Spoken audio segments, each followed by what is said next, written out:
literally like it came to me like a bolt, like a bolt from the sky. Just I just blurted it out. It's like many things. This is a game where when you get hit with those bolts, you don't have to be like, but that doesn't fit the tone. You just put it there. You, Exactly. you just go for it. Hello, dog fans, and welcome. My name is Oliver Nelson Jr. And today we're working on an airport for aliens currently run by dogs, a first-person open-world comedy adventure game about exploring a universe of simulated airports run by dogs, solving their problems, and finding time to spend with the people that you love. Today I'm joined by I'm my co-developer and programmer, Tom Vinita. Hi everybody. I've been doing a lot of level design lately, and I made a lot of these bad buffs work. So you may see some sick ass ramps this stream, and I made those work, and I'm very excited for how they turned out, and to see people playing with them. Yeah, we've been doing since our last update, which was the last stable update. Was one where we showcase, hey, here's what we have cutscenes in this game now, and here's what the storyline is. And we had Krista, your fiance, that storyline, the first bit of it playing out.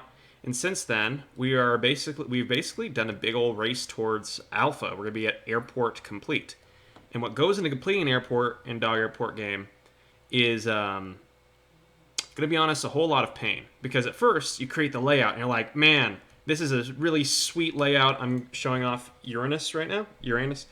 I don't know how to say it, but either way, It varies. it but It depends.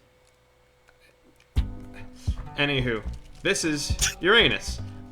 It's got this big old great mobile in the sky, and it's got I'm starting to fill it out with stores and such. And in the middle, there's a giant hole, a black hole, it turns out, where all the stuff is getting sucked into it. Dogs looked at it and said, "We love holes. We're just gonna throw everything into there." Not like a sacrifice, but just as a general desire. Need to throw as many things as possible into the giant hole. So Tom was the level designer behind this one, made this fantastic mobile and this spinning aesthetic and this screaming star at the heart of the world. And we were like, man, this is so cool. People are gonna love this. But then when you make that, you have to build the entire airport still. You have to put all the people movers. You have to place the sick ass ramps, vending machines, stores, props, theming. The finishing pass is where the airport comes alive. For Uranus, I decided on an industrial theme once we had the base layout. So you're seeing like cranes carrying planes in the distance. And one touch I'm really proud of is that if you're paying attention to the position of the cranes, you can use them to circumvent obstacles and hop down to another level preemptively by catching yourself on the plane wing or so on. In every level, I try to have a sneaky silly way of referring to planes taking off. But that plane, that's a good looking plane. Yeah, I'm really happy about it, and we're in this odd place where we're finishing out the airports, but also there's a lot to be done in finishing out those airports. And I've been thinking about how to show our progress and how it's really marked. Like, we did a lot since the last update. This will be our biggest update yet. We're adding 3 full airports. And then I realized I could stream it. I could just show you. So Could just put it out on the internet. hello. What level are you currently working in, Tom? I am going to be on Elf Planet in a moment. I am currently pulling. Are we going to put an announcement in Park Stage or anything?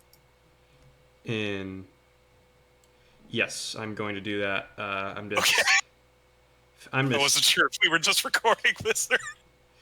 I'm just finishing up showing off the incredible network of Kashyyyk, like this great world tree, Dog Drizzle, which people will be adventuring on in Elf Planet. Going to be catching wind currents to jump between these. Uh, Placing, as you can see, we've got the heart of the layout and stuff. It's just now a matter of placing all the shops, all the systemic elements, vending machines, phone booths, all the systemic pieces of the world, and then the unique content. And it turns out when you make a game, you have to make the entire game. You have to make all of it all at once. And it's not fair to anyone, really. All of it all at I'm gonna once. have to double check if And, the mountains are still there. But with 'Cause that, I'm not seeing them on your screen. not seeing what?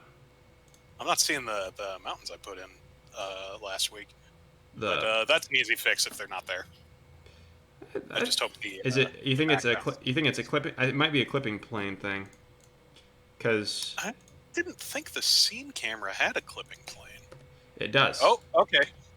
All right. I wonder how I changed that. That wasn't. There we go. Okay, still there. Yeah, All right, crisis averted. you're looking on my screen through the stream, and yeah, you can put a clipping plane on a scene camera, and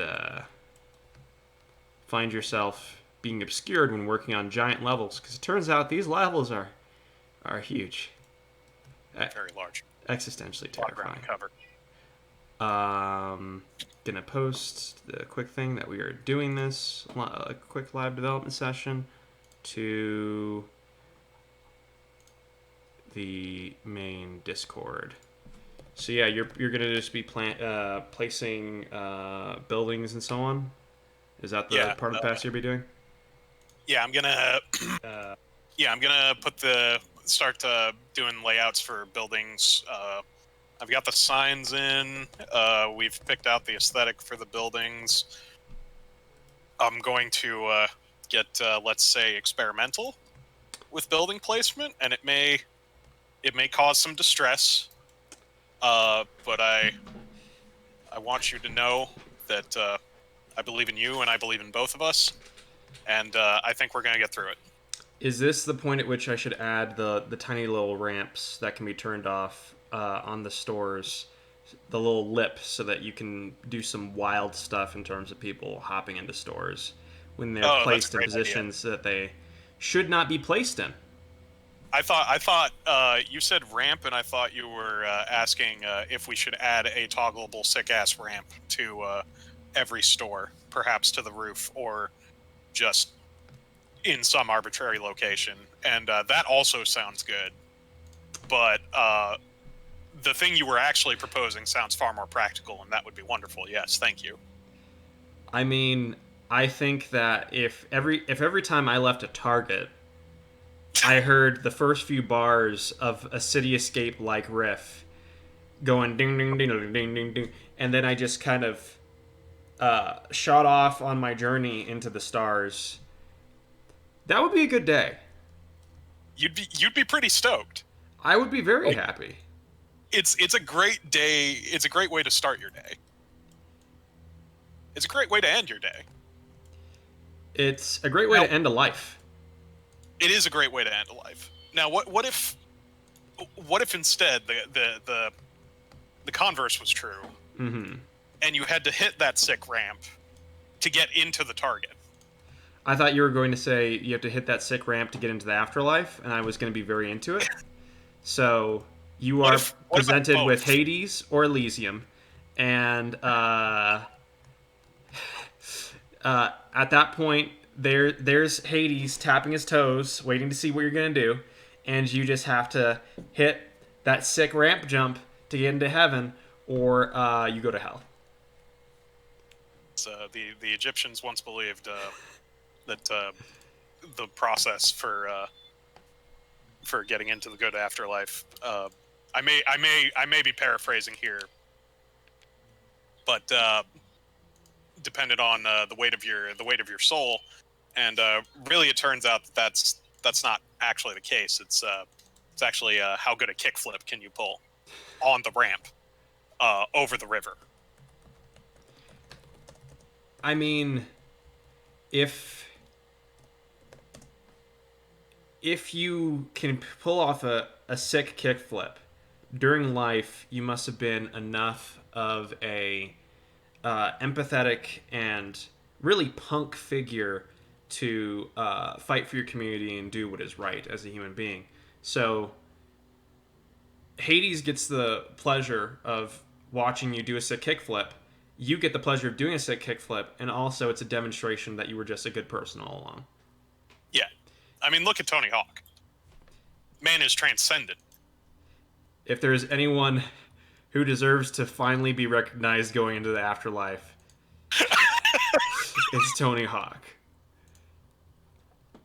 That's how he knows. That's how he knows he made it. Just like, it's there at the gates. Just, oh shit, you're Tony Hawk.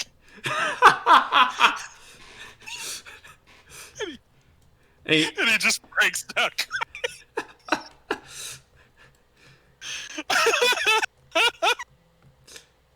Imagine how happy he would be. It would be a very good end to a movie where Tony Hawk sacrificed himself to save the world. In the Bible, God says a thing a phrase that goes, "Well done, my good and faithful servant.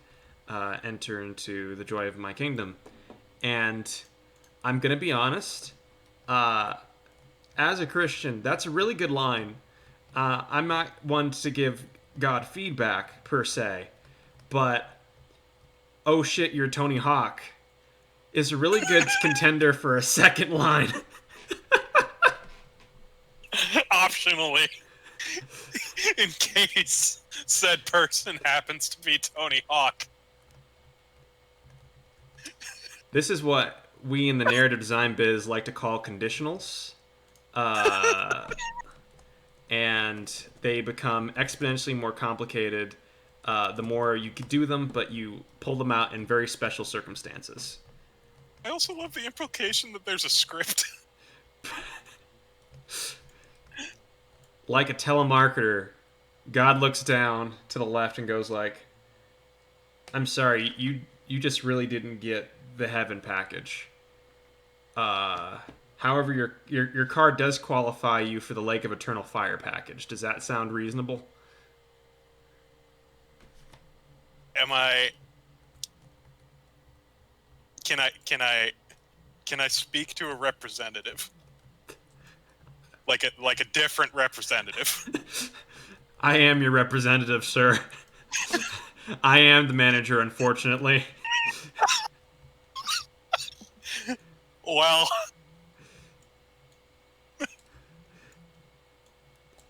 that's a real bummer, I gotta say. Not an ideal ending. Okay, yeah, this building lip is. I think this is actually going to work out really well. I'm going to be pushing this very shortly.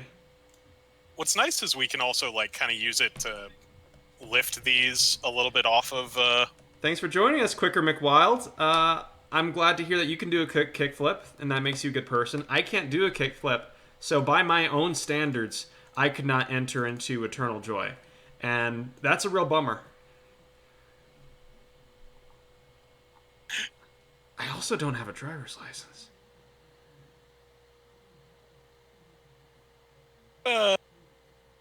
It's helpful. It is helpful. This country certainly expects you to have one in a lot of cases. Like, we're trained to view it as a marker of adulthood, not necessarily because it is actually a marker of maturity and independence, so much as it is if you don't have your own automobile, society is not built to accommodate you. Yeah, it's... The thing is, I'm realizing, the more I think about it, that I don't trust vehicles. Because at first I was like, oh man, I can't do a kickflip. Then I was like, oh, I also don't trust cars. And speaking of cars, I'm not really into bikes. I feel like I've got that little bit of caveman impulse in the back of my brain where I start to go above like 5 miles per hour, and I go like, "Oh, this wasn't meant for us. Nope, not meant to be. This is wrong.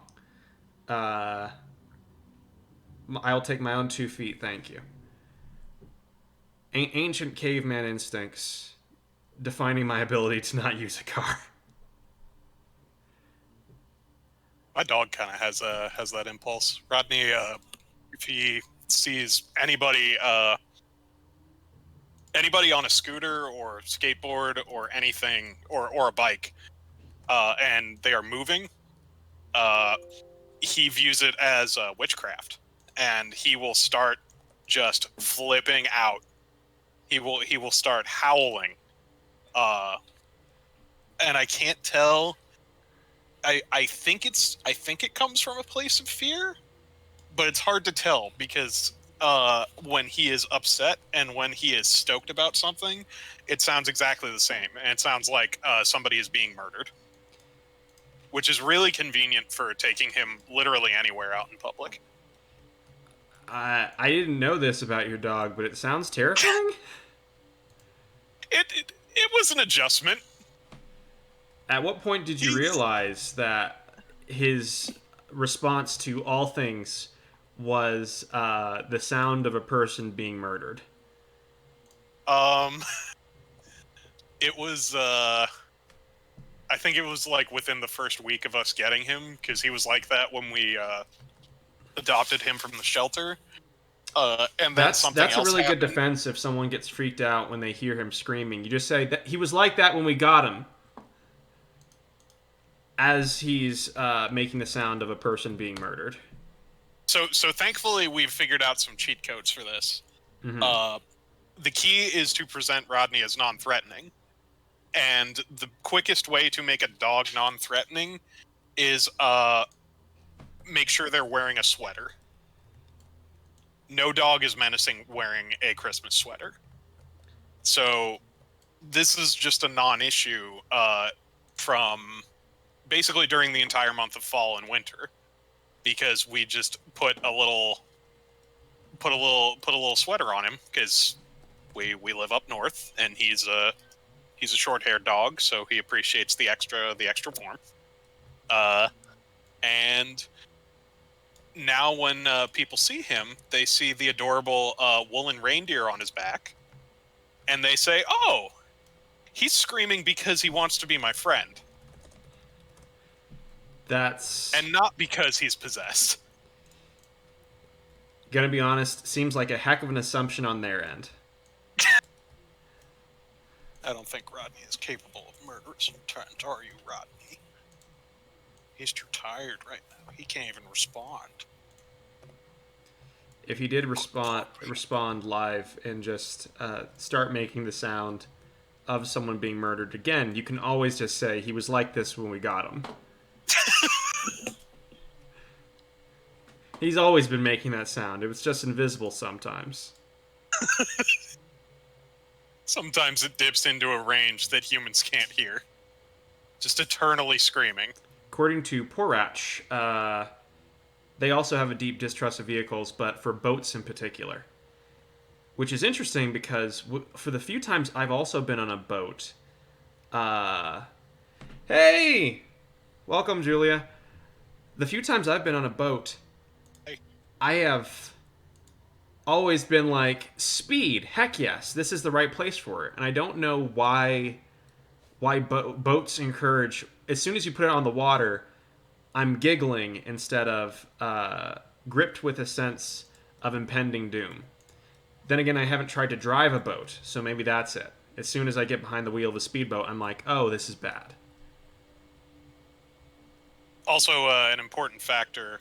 Are you just wandering around Elf Planet, or are you working in it? I am just wandering around Elf Planet. Okay, cool. To show folks it. You can take that, and I'm actually about to push the stores with the building lips you can activate inside for whatever heinous things you do in there. That said, I realized... It's gonna be great, I promise. They're gonna be a little jaunty. Jaunty? A little jaunty. They're gonna have some jaunt to them. They're gonna have a little you know, like you listen to the Elf Planet music, and it's like we're all doing a nice jig. We're all just hanging out, having a good time, and just kind of just kind of swinging the arms back and forth, and just having a party, and the shops are gonna reflect that. Okay. Yeah, I just had to check to make sure. I implemented the building lip, but I actually didn't test it. But I did just test it now. Really need to add extra buff sounds to the game at some point, and more overlays. Mm-hmm. That's gonna make like such a big difference, having more than one speed overlay and like having them all layer on top of each other.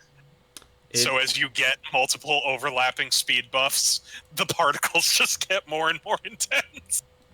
It's gonna be a really. That's why I'm really glad about the way in which we've developed it, because we're basically hitting, and we've been in this phase where we're pretty much code complete, including like now the engineering, thanks to our friends over at SkyMap Games. So we just continue to add fun stuff forever, for as long as it is feasible and good and necessary to ship on time. It's a good place to be in. I'm undecided between two. This is Patsville. It's a noir planet, because there's patsies in noir, and dogs love pats. So Patsville. I love that this is the first time you've had to publicly defend this name, and that's the debut. Welcome to Patsville. Noir would it yeah. So here you can see our wild cityscape. You have when you were building it, you told me an entire history for how the city came to be, which is fantastic. But let me maximize this. I love the music for this planet so much. But yeah, as you're roaming around, we have a few areas which are sort of highlight areas aside from this concrete jungle that you found yourself in. And one of them is Dogatoni Plaza. Of course, inspired by Nakatomi Plaza from Die Hard.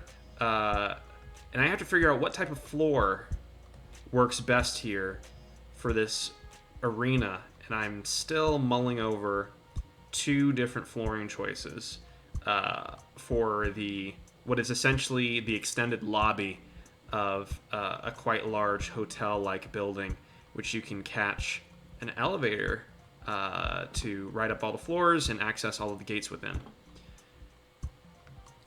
Ooh, I like the effect of offset buildings. This is the first time I've really done that in a scene, so I'm going to continue with that. Safety dog has not arrived for his shift at this planet, so he's not present currently. Yeah, I'm going to show you all the two choices that I'm looking at for flooring, and you can help me decide, because it's a bit of a puzzler.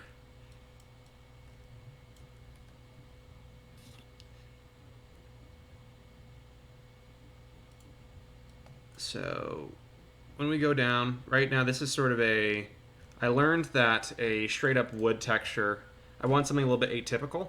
A straight up wood or tile texture doesn't really work for filling out this large of a space, but what does fit surprisingly well is offset wood textures, grains that have gradations of color between them and within them.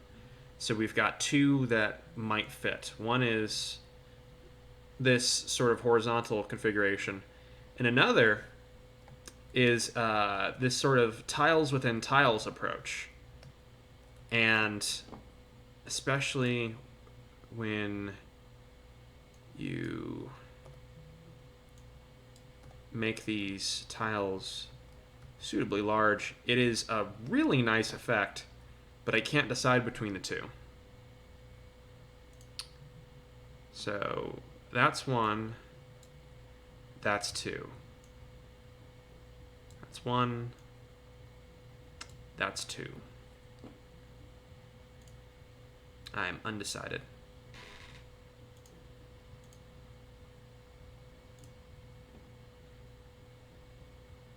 Oh, did the feed freeze? I'm not seeing. Uh, I'm not yeah, seeing. you do not appear to be moving on my end. That's weird. So. Oh, so it's showing I hear that. audio though. Yeah, I think it's just the camera, which had a whoopsie. Oh no. That's a expression of deep deep contemplation that you are trapped in there. Looks slightly terrified slash horrified at the results of my own actions. Which, honestly, if you could just sub that in, uh,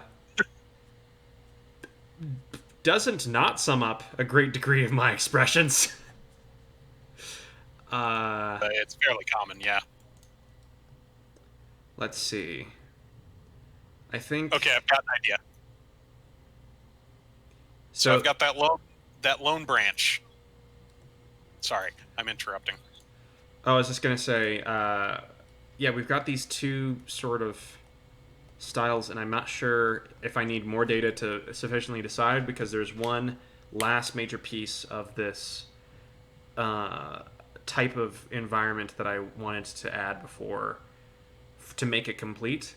I'm not sure if I need to complete that to get enough data or if I can just lock down a color for this now. Again, it's between 1 and 2, and I am split. 1 feels more 70s, says Parach, but 2 seems more modern. Welcome, Omega Number. We are deciding on flooring because it seems a good 80% of this game is interior design. We're just decorators. Yep. I like the 70s vibe, though. A lot of the game's natural direction in terms of art does have a significant 70s inspiration. Ooh. I like that. Ooh, I like that one too.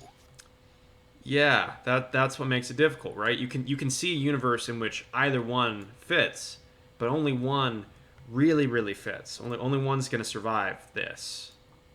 So it's a dilemma.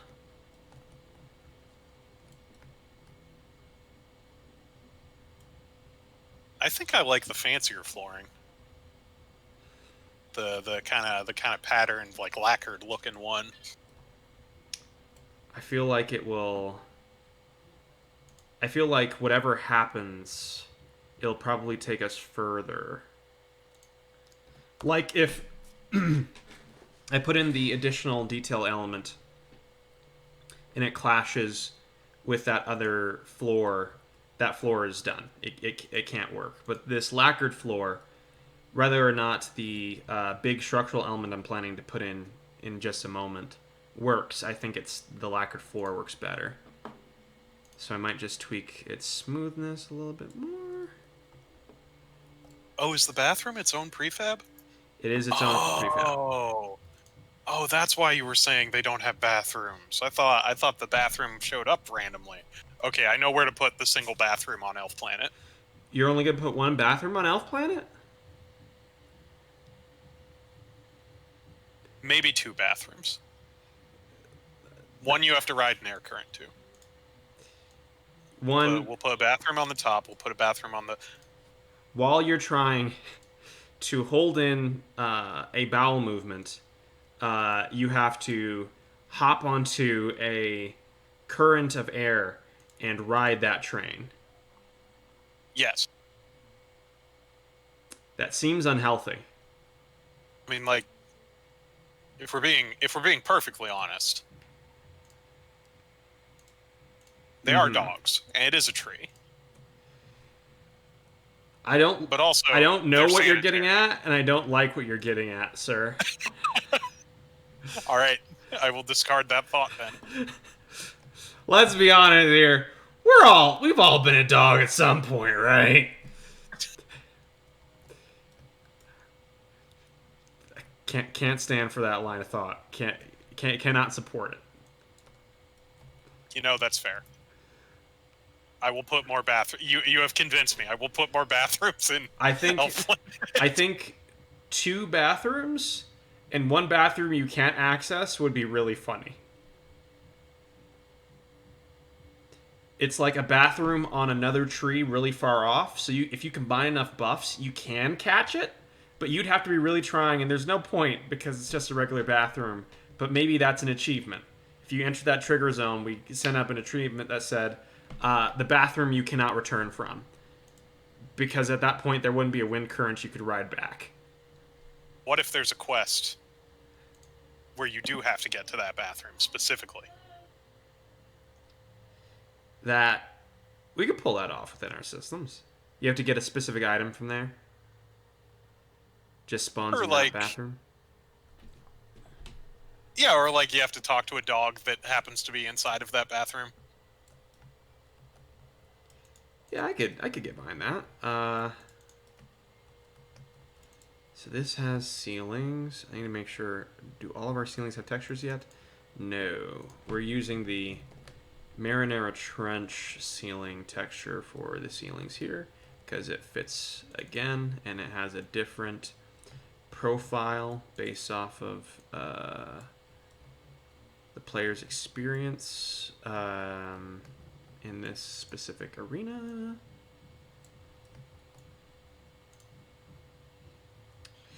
So Matt Glenn asks, "What's nice to see you, Matt? What is this discussion about riding bowel movement currents? You aren't riding bowel movement currents. You're just riding currents while bowel movements are occurring." Let's. This is a family stream, please. We said the S word quite a bit early on, and I didn't mean to, but I'm also not going to pretend that we didn't do that. Listen, I'm going to own up to what I did. I sinned, Tom. Standards for kids shows are slipping. They said pissed off in the regular show. I'm told. I've seen the clip. It's only a matter of time. In the regular show on Cartoon Network? On Cartoon Network, they said pissed off. Wow, I didn't know that. It's a brave new world. Kids are getting corrupted every day. Yeah. By regular old shows like the regular show. Listen, they've got a. The world is a harsh place, and it gets harsher every year. So they gotta learn sometime. I will teach my kids to only use proper words like flagellation and burn the witch. Okay. If you raise your kids, we all know this. This is a principle. If you raise your kids with a deep respect for the supernatural to the point that they will burn all witches, what can go wrong? Just imagining a style of parenting where you only talk to your kids like the ancestor from Darkest Dungeon. So, storybook narrator, but you just never break kayfabe. No, never. Behold, your 5th birthday cake. I'm into it. I think it would show them. I think it would show them a valid and necessary perspective. So there's a discussion in the chat about whether or not pissed is a bad word. Porach posits pissed is not and piss is, or maybe they both are. Matt Glenn said maybe it's a tone that makes it a bad word. I think this is a separate discussion, but I think tone makes a lot of words which are innocuous much more disturbing. So the word beast, for example, can mean all sorts of things. But I've been playing a lot of Bloodborne recently, also with Tom. And let me tell you, beast has taken on a variety of new and awful meanings. It's a word I hate to see now. And that's all been caused by one specific context. see. I don't know why I keep thinking that maybe the ceilings should be ever so subtly altered for this planet. But it's just a quick change. I might just end up doing this anyhow. I'm going to go with Patsville ceilings. 2 bathrooms are placed. There are exactly 2 bathrooms on Elf Planet. Here's the problem is that I really want the tree bathroom. That's really hard to reach now. That's something we need now. I've got you covered. There's one of the bathrooms is on the top of the tree, the very top. Oh, you have to. We can't have one of those nice viewfinders, but we can put a bathroom up there. I've been thinking about the viewfinder. We would just use the same system that we currently use for cutscenes, right? You click on a thing, your camera is disabled. We turn on a different camera with a different FOV or whatever else, and then when you click again, you're out of it. Yeah, the most stable version would be like you have a text box where a narrator, narrator says a haiku about how beautiful the scenery. Are you positing a Ghost of Tsushima system? No, I'm not. No. We can just have the narrator say something about how nice the view is. Yeah, we can have your character say a very binary sentence, and it would tie into the existing dialogue system, and then we would just turn, and you wouldn't be able to look around. It would just be one specific view. I feel like that could work. And then I think what we want is we don't have a viewfinder. We do have, but we do have binoculars. Yeah, we have the pieces to assemble a viewfinder. We actually, if we combine it with the doorposts in the that we use for elevator corners, that also function as elevator buttons that we've used in other places, we stick some binoculars on top of that, and suddenly we do have something that looks a heck of a lot like an official viewfinder. We keep calling it a viewfinder, and I feel like that's not.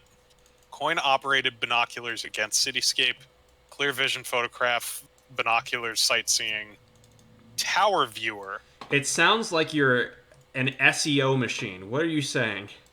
I think that's what I was reading from. Mm-hmm. I think I was reading like Google image descriptions that I think was just that, but I believe, according to Wikipedia, they're called tower viewers, which is not something I've ever heard in my life. I've never heard anybody say the phrase tower viewer. That sounds like something an alien says. Yeah. To express this idea. It is the tower viewer. And you just squint at them, and they start sweating a bit, and the sweat is green, and long story short, you don't make it out of that confrontation. Is the implication that you saw the green sweat? So their cover is blown because at first I just thought that the alien was just too embarrassed and no one could ever know of its embarrassment. There is that, but I am thinking this is a cover blown situation where they tried to be like, aha, let us view the tower viewers. And before that, you were a little bit like, oh, this is an odd person. This is an odd friend that I've made. But then they say tower viewers, and the jig is up, and they start sweating, and you start sweating, and one of you makes it out of there alive, and it isn't you. Yeah, because one of those people is an alien and has psychic powers, or or pyrokinesis, which is also a psychic power, but not generally considered to be a psychic power. How much research have you done into pyrokinesis, Tom? I play a lot of video games. Mm-hmm. And I've been playing a lot of Dark Souls recently, and they don't really have pyrokinesis in Bloodborne, but boy, let me tell you, Dark Souls, they love their fire.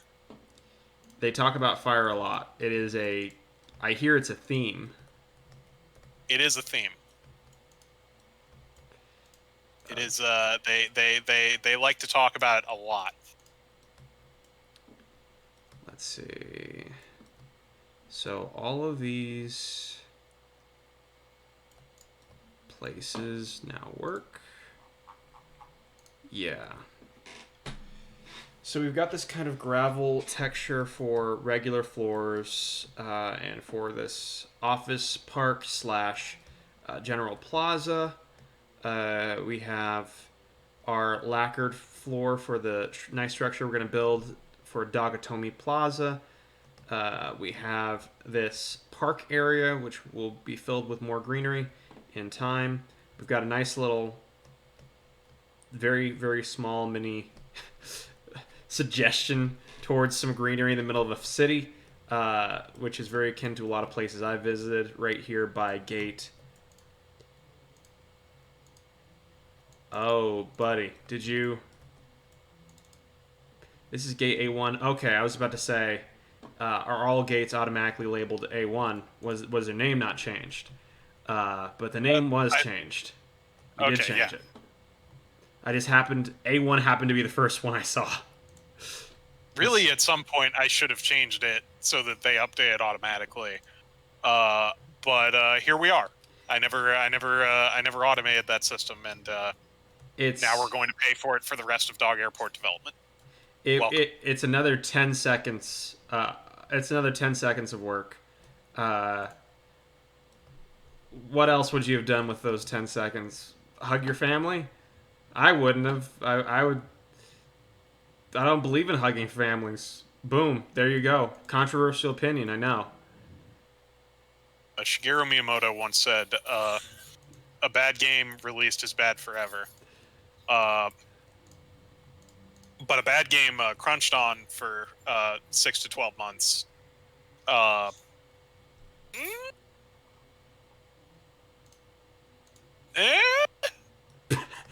You can't see it, but I'm kind of like weighing my hands like a scale. Mm-hmm.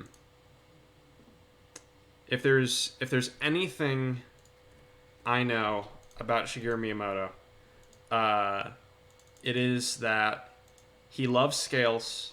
He loves hands. He uses them as a boss motif very often, and that is because you cannot have hatred without love. I don't know where I was going with that. Mario has a lot of hands in it, is what I'm saying. Mario does have a lot of hands. Mario himself has a lot of hands. Hey, have you noticed how Unity chokes for like a solid like 10 seconds whenever we duplicate like a couple of these stores? I'm beginning to wonder if perhaps these prefabs are getting a little unwieldy. It doesn't for me. Unless I don't know what magic laptop you are running on. Nothing incredibly high powered. I think there's one very specific thing. Is the store template, does it have something turned on inside of it? Nope. That's odd. I'm convinced you have a magic laptop at this point. You have the book forged in Chrome from that one YouTube video. Ah, the book forged in Chrome. Yes. Gosh, didn't that video make you want to play the hurdy-gurdy? Listen, I was yelling about Sea of Thieves before anyone thought that game was real. I have wanted to play the hurdy-gurdy for years. And yes, that video only made it worse. Maybe this is deceptive, but when I saw the hurdy-gurdy, it also looked to me like, you know what? This would actually be pretty easy to play too. Because that seems dubious. You're turning a crank, and you're holding notes while this So one of your hands, you don't have to worry about when to strum and how to strum. You're just defining your hand frequency in terms of the crank, and then you're holding down notes. I feel like I'm gonna go on record as saying it. Hurdy-gurdy, really easy to play. Beginner instrument, hurdy-gurdy. Why are you getting your kids a guitar? Why are you getting them a piano? They can be playing the hurdy-gurdy. Why would you torture them? The hurdy-gurdy, no prior experience necessary. You just start learning, and within a few days, you're jamming Freebird on that thing. So, I started on a recorder like a lot of American public school students, and I was getting good at it and like really enjoying it. And then at some point, my mom said, "See, now you gotta graduate to a real instrument." And I said, "But this is an instrument." And she said, "Yeah, but it's not like you don't really." And like, bless her, she meant well. She had a point. You can count on your fingers like how often you have heard a recorder used in a professional context, and it was not a joke. But to me, as an adolescent, I said, well, why have I been wasting all of my time learning this fake instrument? And music is fake, and I hate it, and I'm never gonna learn music again because this is boring. Now, you know what would bring you back into the fold? Had she started me on the hurdy-gurdy, however, you get it. You got it. You would have started with the real instrument, the most real instrument. Can you name an instrument more real than the hurdy-gurdy?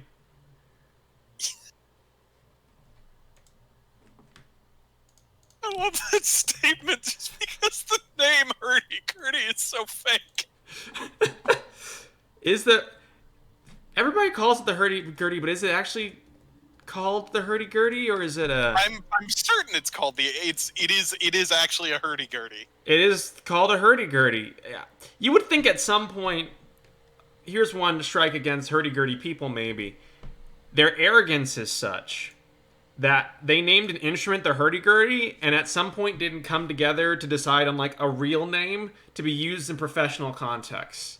Like, they're like someone who named themselves Weed Lord Severus 4206969 XXX and then put that on at the top of their resume when they applied to Bungie because that's their Destiny username.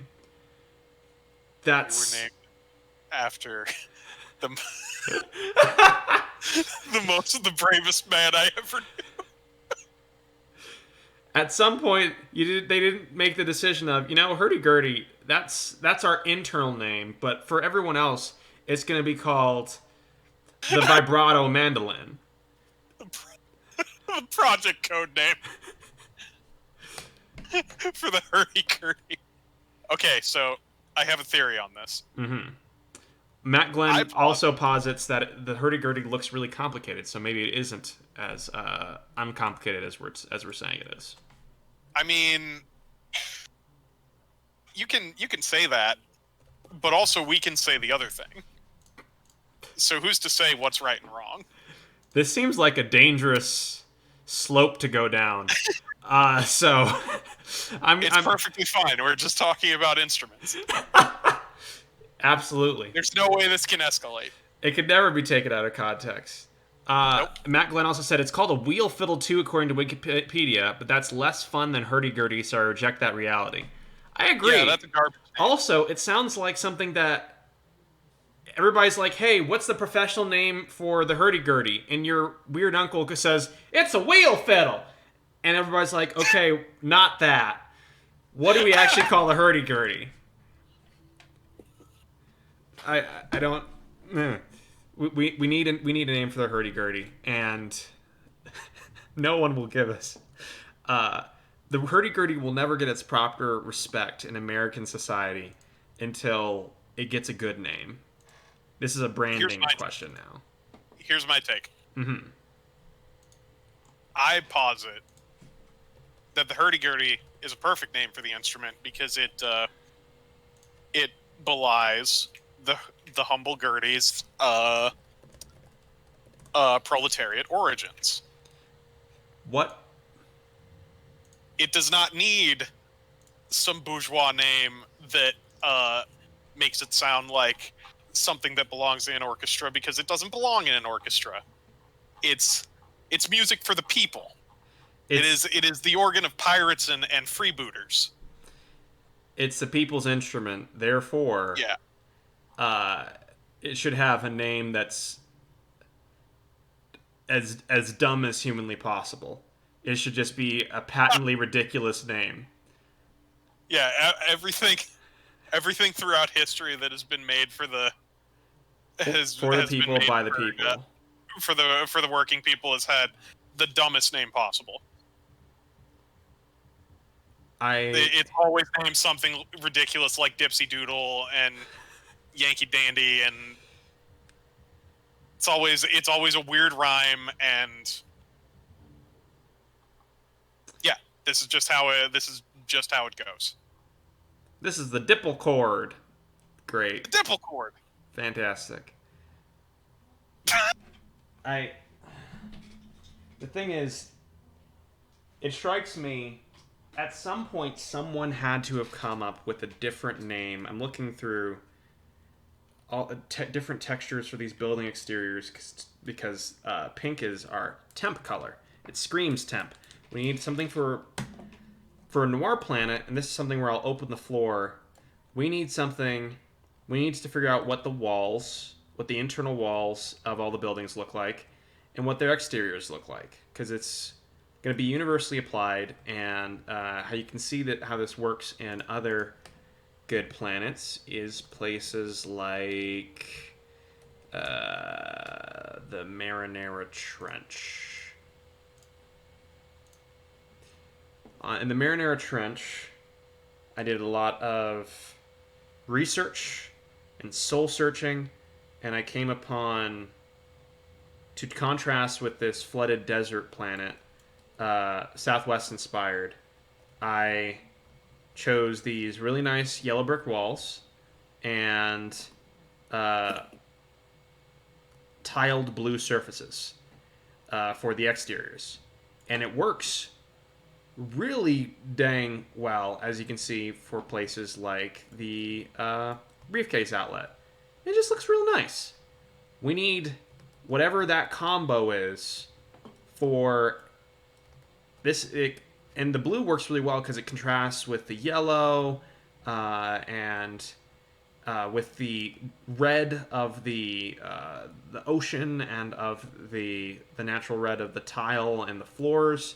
So with that in mind, whatever is the combination that screams noir, whatever is the material you most identify with noir, that's what we need for the building exterior and interior. And at first I thought a very classy wood would be the right direction to go in, but that has not, it didn't work out in my initial test at least. So now I'm wondering what's going to be our color combination. That said, we're going to return instantly back to the hurdy-gurdy chat because I'm not done. Speak your truth about hurdy-gurdies, please. Matt Glenn says that you have defined musical praxis, which I really appreciate. And also said, as a former 2000s teen, regretfully, Sin City's use of red and yellow sort of defines noir for me. That is regretful. It's also a fantastic jumping off point because as soon as I put in red, look at how these buildings, even if we apply, even sans texture, sans anything else, look at how this stands out. Ooh, I do like that. All right, I'm on board. If I put some sort of like the normal of like a brick or something. Yeah, what if we just did bricks? Just some regular red bricks. Some deeply red bricks. I think this could work out really well. Thanks for that, Matt. So, I'm going... This is very good. into brick number 3. Let's just go with that descriptive, beautiful name.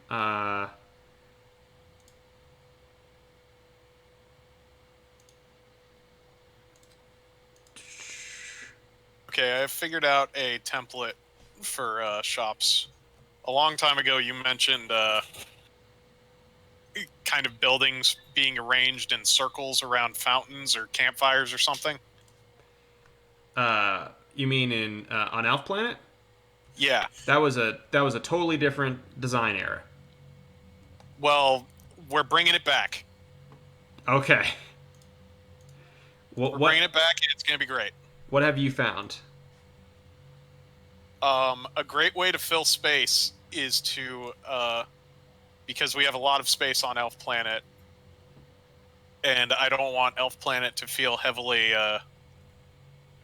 developed in terms of how many shops are on it, because that will clash with the part where it's supposed to be a beautiful forest. I'm going to have pockets of shops just arranged around our beautiful fountains. And that occupies a lot of space in the floor plan without actually adding a lot of shops to the equation. So you still have a reason to wander around plenty. Interesting. Yeah, this red brick approach, I wouldn't have given it a shot unless we tried it. And it also makes things like this alleyway look way more dramatic. Glenn.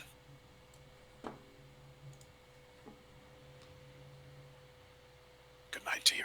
Good night to you, Glenn. Bye. Thank you. Thank you for your help. Sleep well. He said to not think about the Frank Miller of it all, and now I can't not think about the Frank Miller of it all. That's a real poison pill as Glenn leaves. Just tank this entire discussion. Now I'm thinking about Frank Miller. Which you ever just sit and think about Frank Miller? Legitimately too many times, and it's resulted in a lot of awkward conversations with people I love. Because you can't really justify, you can't like go on a big old tirade about like Frank Miller, and the person in your life then asks the awful question, hey, who is Frank Miller? You're like, a legendary comic artist and writer from the 80s and 90s and 2000s? It sounds ridiculous. Here we see the treachery of the real world played out in real time, and we learn, really and truly, Twitter is not, in fact, real life. Yeah, it's... You try to justify a burning sense of anger towards Franklin W. Miller, and that isn't his middle name. I don't know why I said that. And yeah, Franklin Wes Anderson Miller. Hear me out. Wouldn't you love to watch the Wes Anderson cut of Sin City? I would absolutely love to watch the Wes Anderson cut of Sin City. That sounds incredible. I think it would be a really good move. Because they did 2 films. The second film didn't do very well at all. There's an opportunity for a reboot. And everybody's trying to get their comic book superhero properties. This is the time to bring back Wes Anderson's Sin City. It's been shuttered for so long. Can I get you to look at my screen real quick? Get your feedback on this? Yes. I'm looking at your screen now through Discord. I am live. Okay. We are streaming a stream. Oh, okay. I wasn't sure how that would go, but actually the kind of campfire motif of these pockets of buildings and then a whole lot of floor space between them that can be filled with shrubbery and with trees and so on, That actually benches. feels Yeah. it feels very communal, and it also means one of the reasons I originally was going to try to avoid, I was going to have buildings placed around tree trunks facing outward is so that you can only sort of trigger so many at a time for optimization purposes, because you trigger their level of detail by entering the radius. But the pockets ensure that you aren't triggering a bunch of other pockets at any given time. You are, even if in the center of a pocket you're triggering like 10 stores, those are the only 10 stores in the entire level that you have to worry about. I think that's actually Well, a I've really good got. approach. How do you feel about this? How do you feel about what's going on here?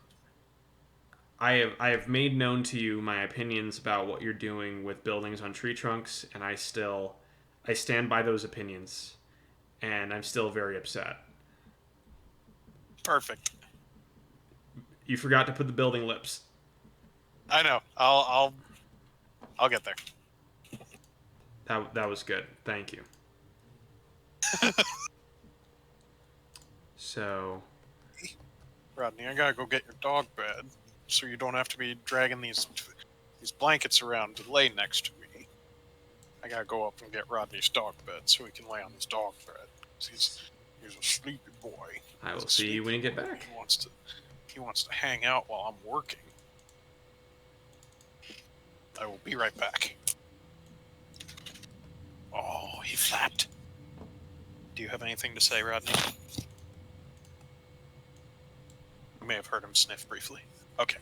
I didn't hear that. Right. I was half expecting him to do the scream, and that would have been unpleasant, but interesting. Would have made for good TV. Would have made for great TV. Duly noted. All right, I'll be right back. For real. For real, for real this time. Okay. So, what I'm doing now, even though it looks like I'm just applying the color white to all of the building interiors, which is exactly what I'm doing, there's a reason for this. And the reason that I'm doing this is because by stubbing in an interior color, much like what we found with the red brick experiment, I can, once applied to all buildings, change a single element in the project and have that go touch every single thing that's connected to that element. Essentially, create a way to test out all of my assumptions as quickly and simply as possible, with just a little bit of setup work. This is one of those things I wish I had known much earlier in Dog Airport Games development. It was the first game that I really started to get into developing with my bare hands, using tools to create cool stuff. And as a result, I can definitely feel all of the lessons that I've picked up, even just in terms of how to use Unity along the way.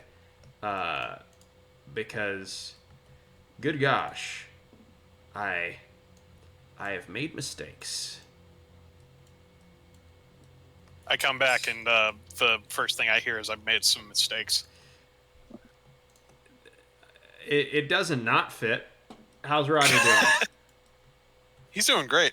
I'm gonna take a picture in a moment and send it to you, so you can see. As soon as he's settled, he's currently digging his bed to get himself more comfortable. But he seems very grateful. Yeah. It struck me as soon as you left. If your dog is by you when you're working, yeah, and you crunch on a game, does that mean that the dog is crunching as well?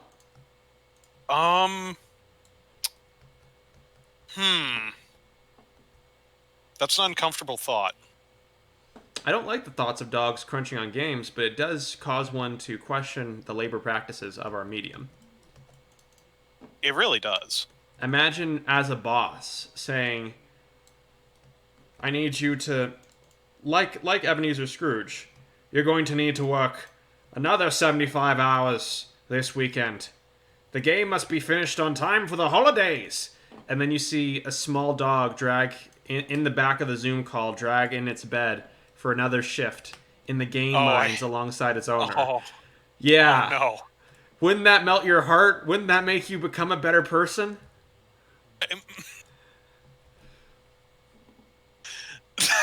It would I cause you really to like the implication. reconsider your reality. I really like the implication of like, yeah, that'll learn him. That'll wake him up. That'll wake him.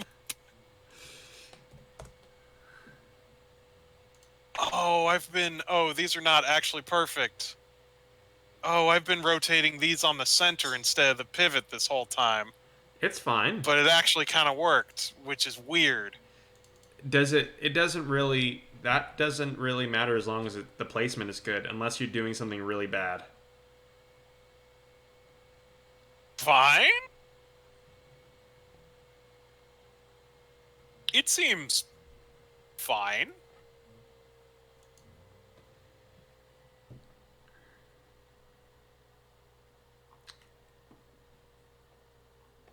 Alright, I'm gonna get rid of this, this block of shops on this... in this spot, because it feels deeply unnatural. Okay. For you to Instead, for you to say something is unnatural, it must be an abomination against man and God. So, unnatural, by my definition, is... it feels like a designer just kind of stubbed it in there. It feels artificial, fake. Not necessarily like unnerving or not of this world, just boring.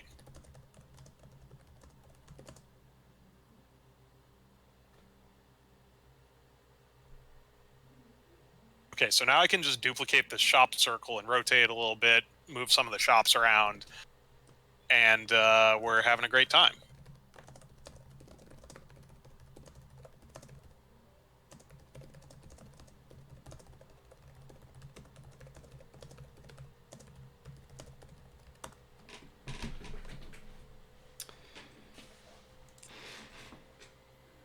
Now I'm looking.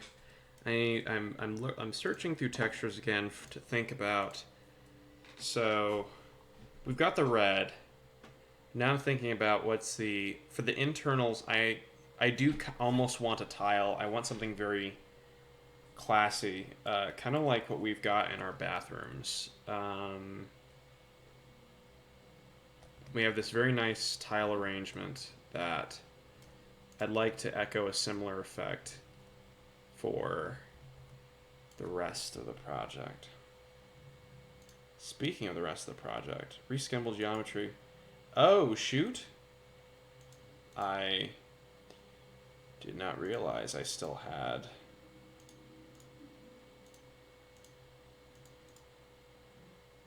I've got secret textures inside of bathrooms. Secret alternate appearances to bathrooms. I don't know why. Originally, I was thinking I would randomize them. I think you would be able to have mix and match bathrooms, but we found a color scheme that works for the bathrooms. So I think I might actually, while I'm at it, rip this out because it's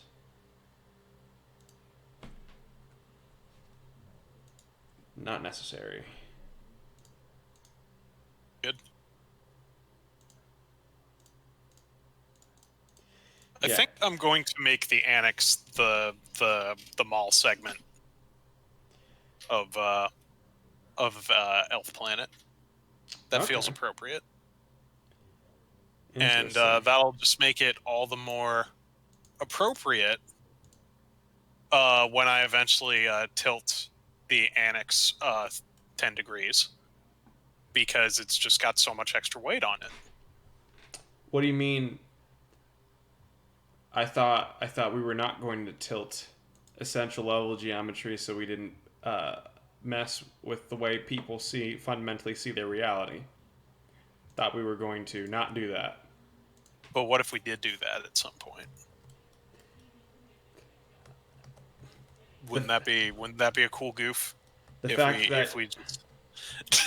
that you said, but what if we did? And that it gave me pause. I need to stop. I need to stop being such an instant yes-ander.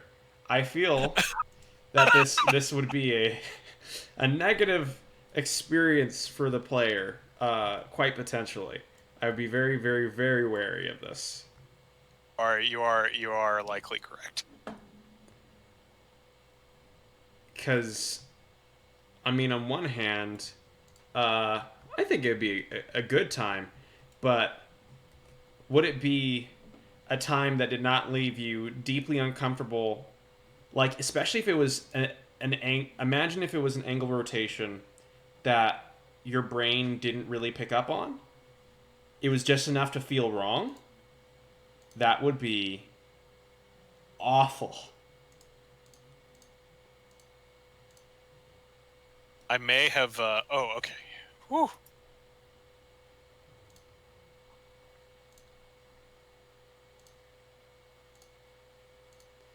Almost got myself in a bit of a pickle there.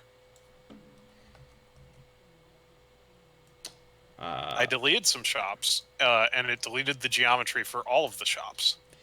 Say what? Yeah, I don't know.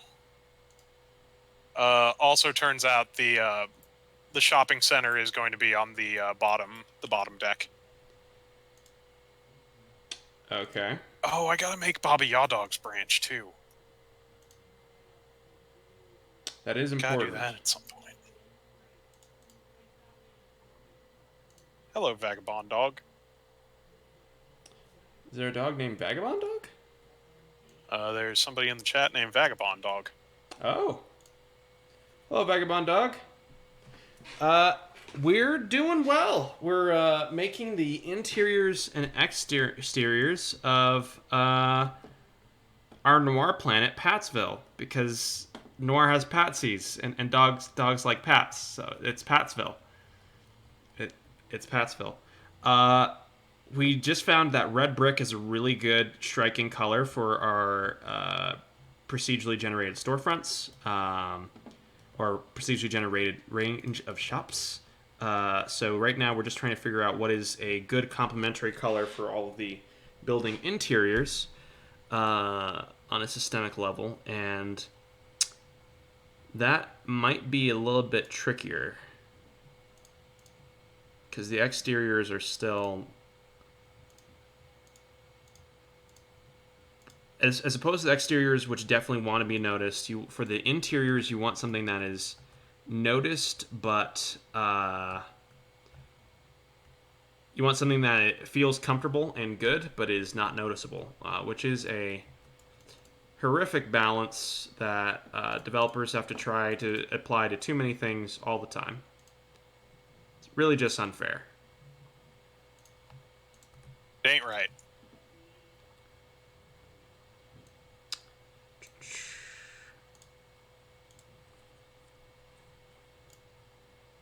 My heart tells me, Vagabond Dog, that some sort of nice glossy tile is the right direction to go, even if my brain doesn't want to go there, or we've used a tile like thing before. It's just the thing that fits. It's Nighthawks. Uh, it is it is the calm, cool essence of noir. Even if I don't want to use it, I should probably just go with what my gut is already saying, which is don't go with something destroyed, don't go with some concrete, don't try to go off the wall. Just use some tile. I think I just need to use some tile. Just use some tile. I'm looking at unusual tile colors right now. Oh, I'm looking. I'm looking. I found a Wait. really. I'm gonna send you a link to something. I found a really nice peach tile that I think is deeply compelling. Ooh, I love that. Like something Yeah, straight out of The Sims. I'm seeing some peach tile and I'm seeing some cyan tile, and we'll see which Yeah. one doesn't. Hey, Chubbigans, nice to see you. y'all are about to see. I'm downloading the texture files.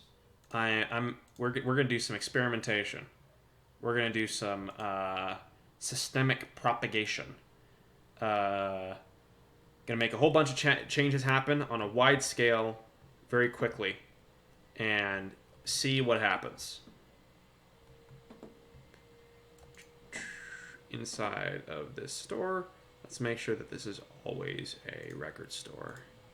It's nice to have certain things which are not randomized, and this will give us a really good test bed environment for our tiles things we're about to try. So we're going to extract these tile files, deletes the pieces of the tile files we don't need. This is going to look gorgeous.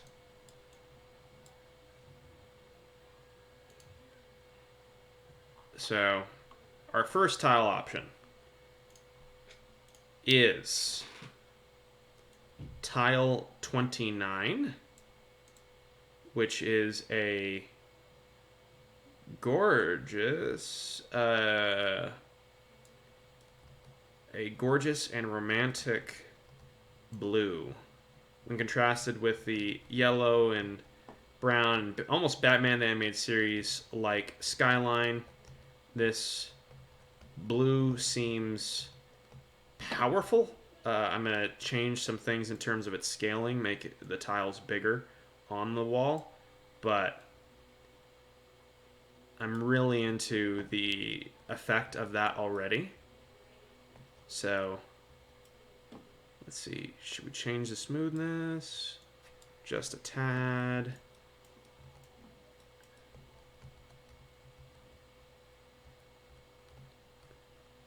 So you've got the rough brick exterior, you go inside, and you're surrounded by this cool blue.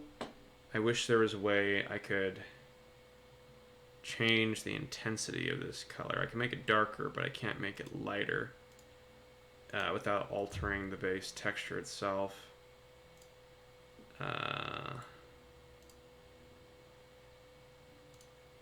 Which I just may do either way. But first, we're going to try just without that, before committing to that, something else.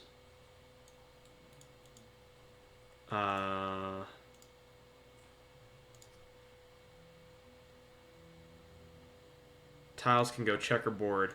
Yeah, I was thinking even a checkerboard at some point, but checkerboard strikes me as something that might be tacky. We do. I think we have a checkerboard in the project though, so we might just throw it in for giggles alongside this next test, which is rose tiles.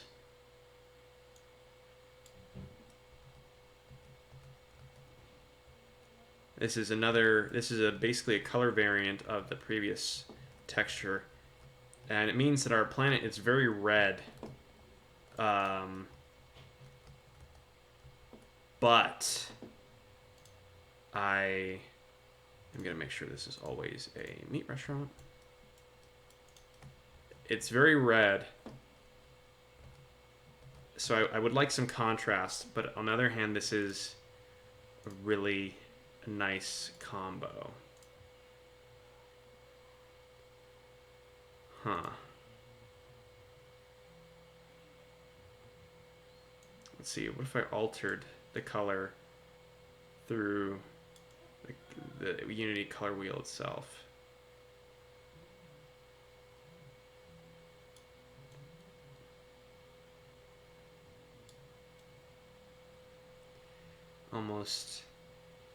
Almost like a yellow or an orange once you got inside. I'm going to duplicate the Patsville interiors and equip the other one with the blue so we can compare them side by side. I'll do one last duplication just so we can test out what a checkerboard material looks like, and we'll decide on it once we have all of that data together. Where's my checkerboard? There's my checkerboard. That's tiles 12. I don't know why I have a displacement map. I don't even know what it does.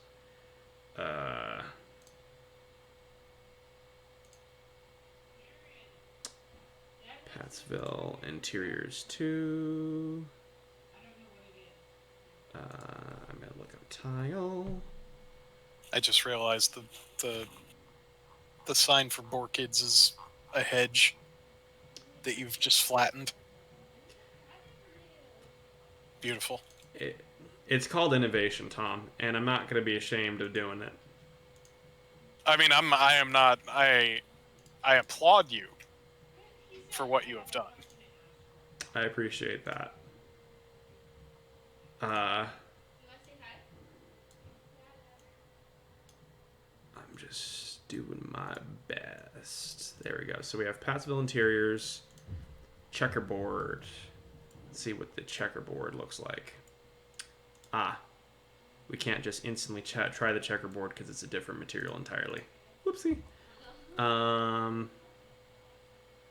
That said, we will give it a shot. Go to the original Patsville Interiors. Delete these other ones we made in the process.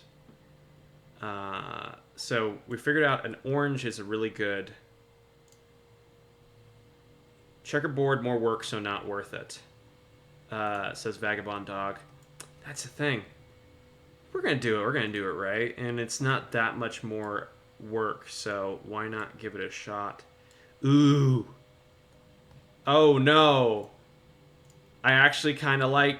Actually, I kind of like this a lot. The problem is, it looks like a Checkers. It looks like the inside of a chain restaurant. I don't know if that's a good thing or a bad thing. I mean,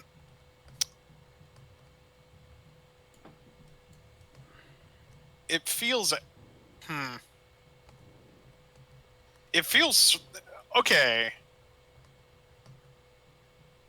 So, on one hand, it kind of feels like the inside of a chain restaurant. Mm-hmm. But on the other hand, it feels like ska. Don't use my love of ska against me. That's an unfair advantage. It feels very. You know what it gives this planet that the planet doesn't already have? Punk vibe. Whimsy. So we've got all the noir vibes, but if we do this, I feel like it gives us an air of whimsy, which otherwise would not be inherently present. Whimsy is not currently felt by the ramps, the giant street lamp in the sky. Oh yeah, there is a giant street lamp in the sky, isn't there? And the roads that turn at 90 degrees. Yeah, I feel like we just don't have whimsy. Where's the heart? I mean, to be fair, all of those things are more menacing than whimsical. The line between, maybe this says a lot about me, but I think the line between menacing and whimsical is very, very thin. And no, that's I think that's not something wrong with you. That's survival instinct. That's how humanity has coped with living in the world where the Fae hold sway. So what you're suggesting is we all agree that whimsy that it's okay to laugh at the horror because the horror isn't going to go away, so you might as well have a good time. That's a way to put it. It's more don't let the creatures of the fairy woods and the mountains tell you, use your sense of humor against you by saying it's okay, it's just a joke, bro. Now I'm even more confused, but also more disturbed. Like the Fae, you can absolutely imagine like the Fae in something like Shakespeare's plays, like Prospero going like, "It's just a prank, bro." Absolutely. How how often is it just a prank in a Shakespeare play? I'm just thinking about the end of Romeo and Juliet now, and the ways in which this has gone horribly wrong for his characters.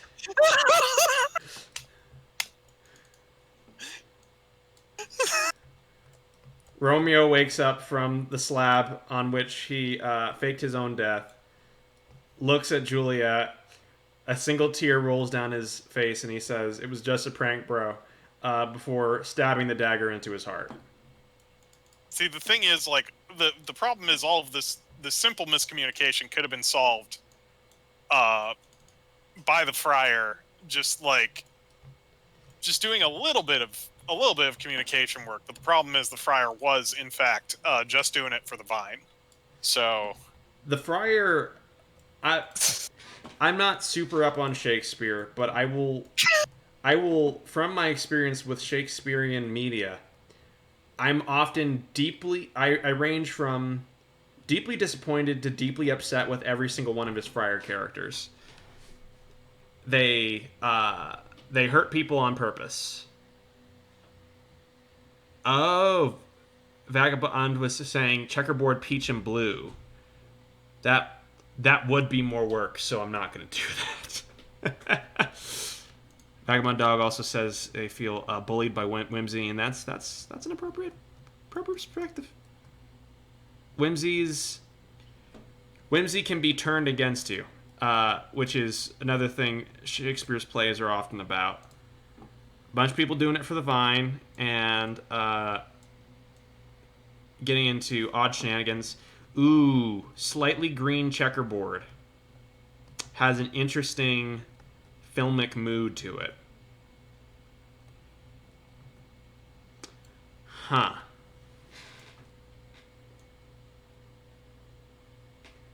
it's a little bit sickly. It is sickly.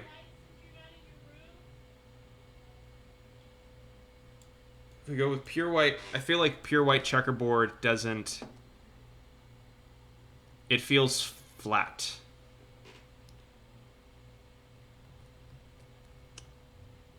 It does not. It does not sing. It does not speak to the setting. It doesn't have anything. It would fit, but it would just fit if that makes sense. There's nothing that takes it just that little bit over the top, which is what I'm looking for. On the other hand, tile 29, which is the blue. The blue fits, but fits and contrasts, which is important, but I think it might almost contrast too much. And any attempt to bring it more in line kind of feels a bit too dark. More menacing than we intended. For that, we would have to alter the texture itself to bring back some more lightness. Finally, we do have tile 37. If folks have an opinion on this from what I'm showing right now, I very much welcome it. But given what we have seen, I think essentially an orange tinged this peach color made rose tinged accompanied by this stark red brick is actually our best option so far. What do you think, Tom? Let's see here. So where are the choices again? I was absorbed in my own thing. Take care, Vagabond Dog. It has been a wild amount. I can't believe it's been almost 4 months since I was on either, and yeah, gosh, that's a brain blast. You have a fantastic night, and let's talk again sometime soon, bud. Yeah, our I was just saying goodbye. Sorry. Feel free to finish your goodbye. Goodbye. You seem like a cool person. This is option number 1, which is which is our peach tile color turned orangish to clash a little bit more with the to have be a complementary color with our existing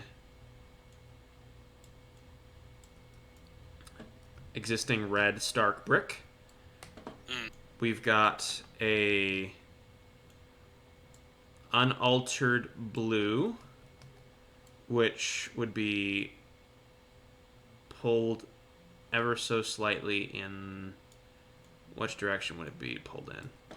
We might not pull it in any direction, but we've got this blue, which we would be making a little bit lighter.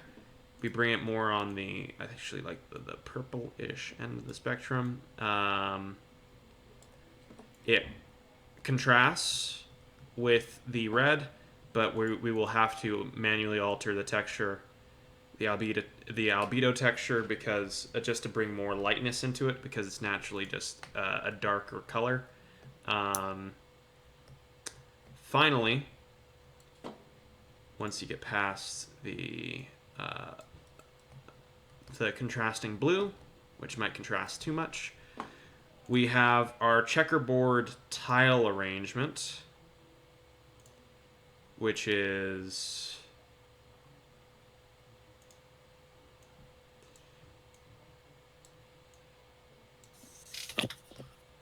I think this is the one that's speaking to me the most. really, because I think it can fit the setting, but it seems to be the one that's most... It's not great. It's not bad. It's just... Oh, I was talking about the blue one. Okay. The one before the checkerboard. Yeah, the checkerboard feels standard. It feels like it could fit in here fine, but it's... Yeah. Yeah, it isn't great or abominable. It doesn't sing. It doesn't speak to us. I think I like the muted purplish blue more than anything. Elaborate a little bit on that. I definitely am not a fan of the orange, because I feel like it makes the entire planet too red. Yeah, it blends with the walls too much, with the exterior walls. Mm-hmm. And the inner blue, we got to think of...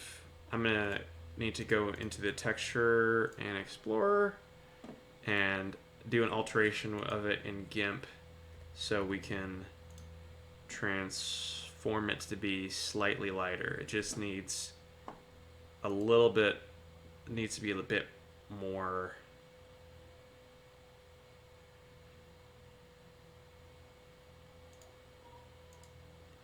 How should I put this? Needs to be a bit more reflective, a bit more accepting of external input.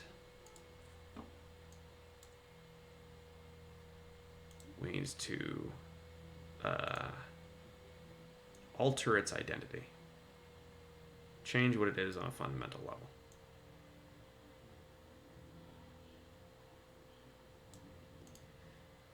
If I overwrite, let's see what happens then.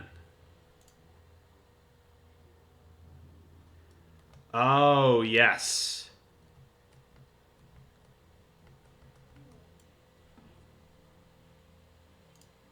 This... I'm digging that. Dragging it around the color wheel, I think you're right that this... This is the place for it to be.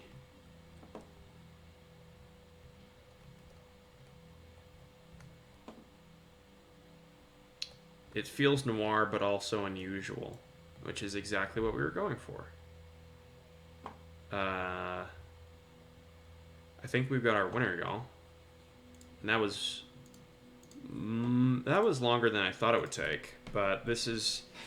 Again, for a finishing pass for an airport where you're adding in all the systemic elements, you're dealing with everything connected to making this airport real all at once in a very concise manner. It's these are the last steps to make sure that that it comes across well.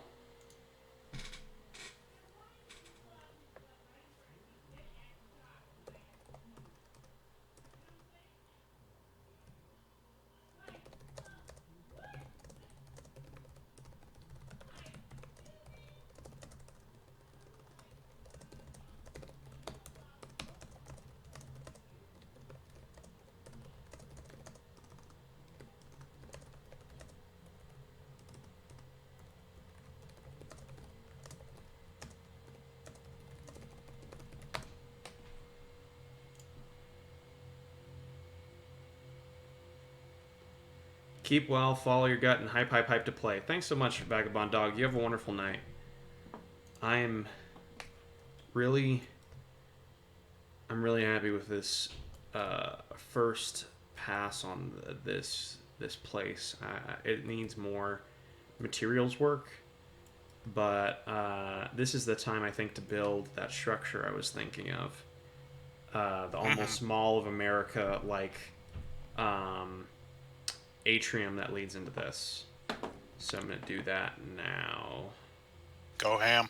Likely with a... starting with the Pro Builder object, but I should push first. Making sure that in our overrides, our fungus pre-charts didn't break. Okay. Decided on the final slate of materials for Patsville.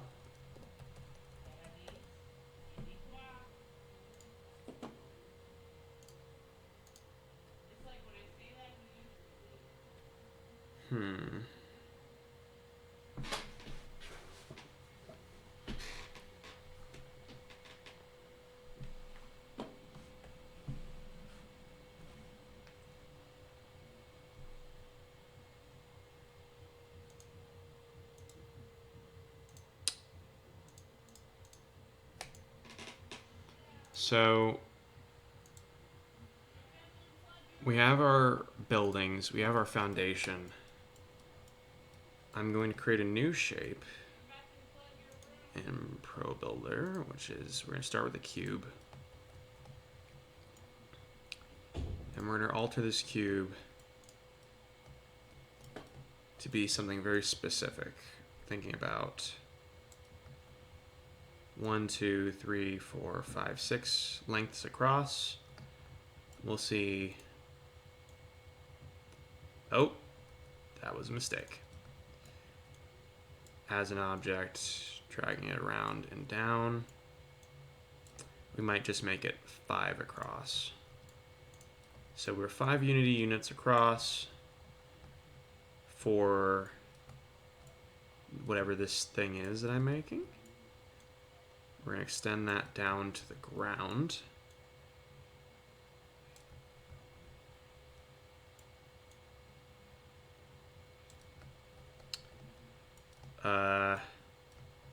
Might make it thinner again. That's 4 units across. No, that's 5. No, that's 5 units across. About 4 units across. Okay, we're going to alter the edges of this. Build out a new edge loop.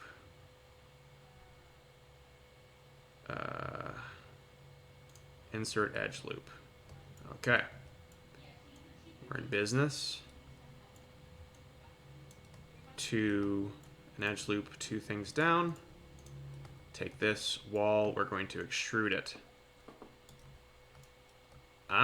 Don't want that, so we're going to actually re-extrude it. Nope.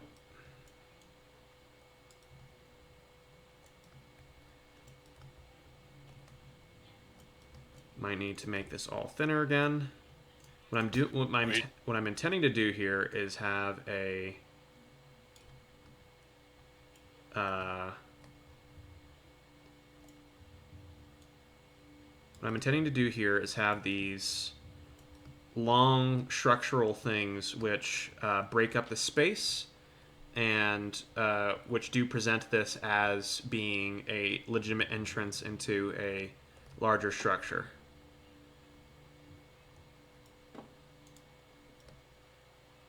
see.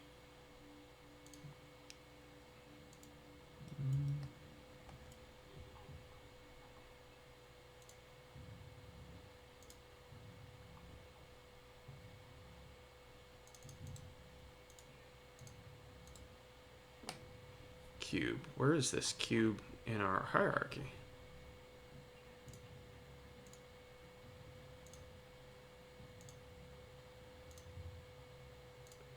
There's that cube.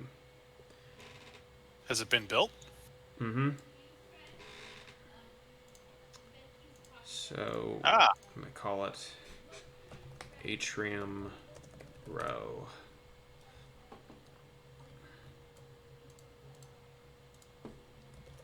Long atrium row. And create an empty object called atrium rows.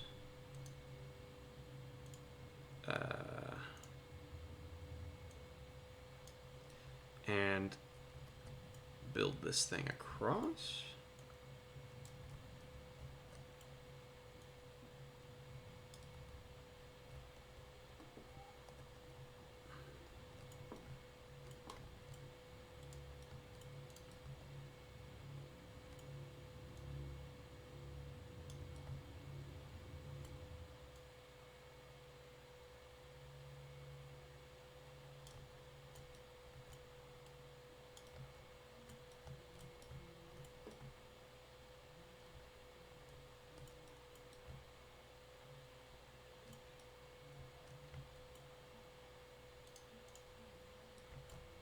Gonna select the edges again, insert another edge loop.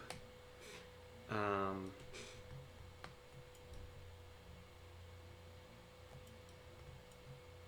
I might need to extrude it a little bit further before I do that. We know that it's only one unit across.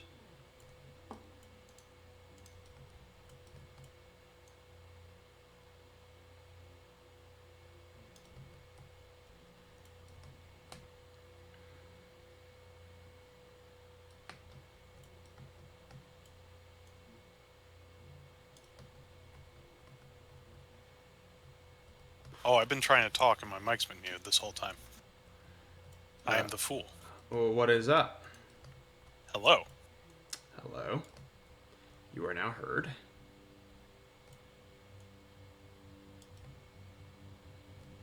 It's a nice looking entryway. Yeah, I was thinking if I have these and I put some nice glass accents between them that it will stand out. Yeah, I dig that idea.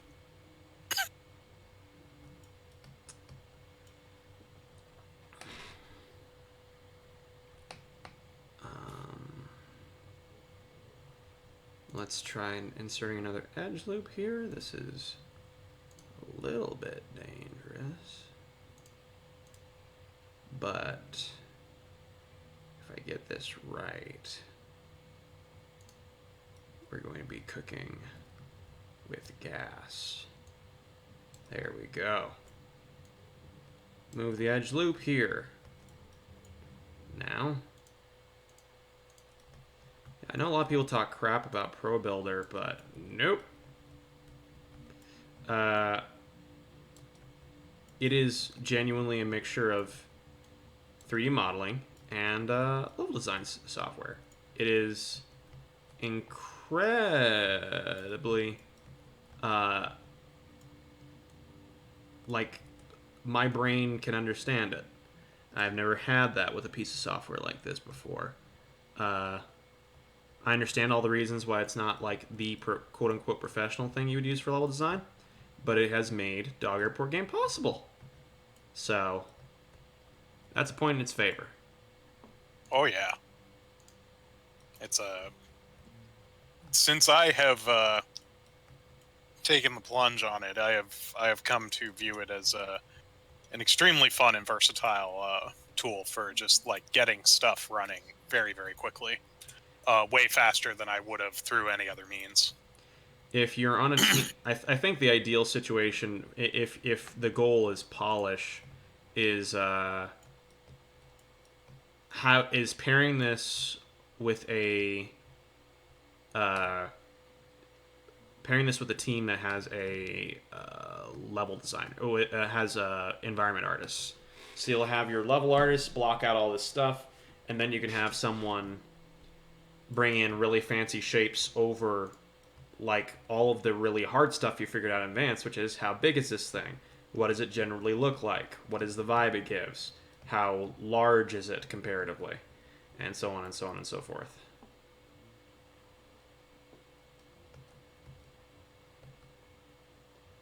Let's see. That is 2 of these points.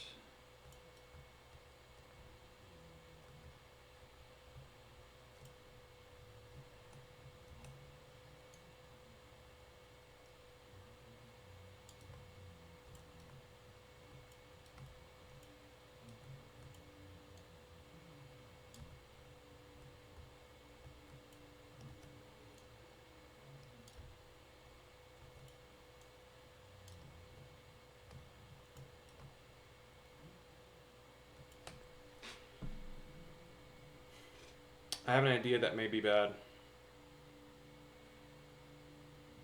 of how to make this look really cool. What if we had these these long atrium rows, but they didn't connect in the center, and through that we laid like a slab of glass or something. So you've got two two half arches instead of a single arch, breaking up that shape. I dig that. I think that is a solid plan. I'm gonna think about how to make that into a thing. In the meantime, does this block your view of the sign from ground level? Little bit. So we'll. I mean, we can just move that sign. We can. Yeah. We actually, now you mentioned, we can move the sign into being connected to this thing itself. Yep. But yeah, it's going to either way. It's gonna. Looking at Dogatomi Plaza itself, it's gonna cut through it. Oh, that's actually gonna look really neat.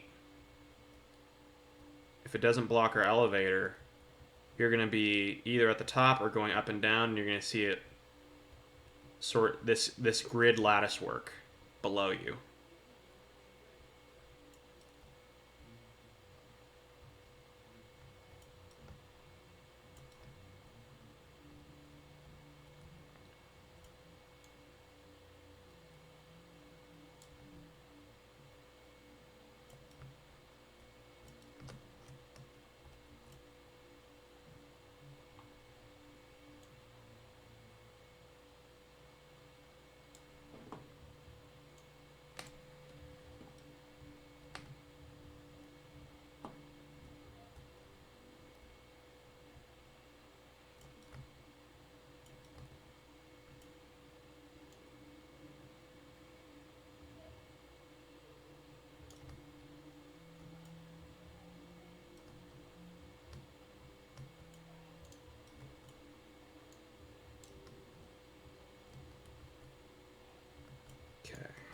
Let's set up a means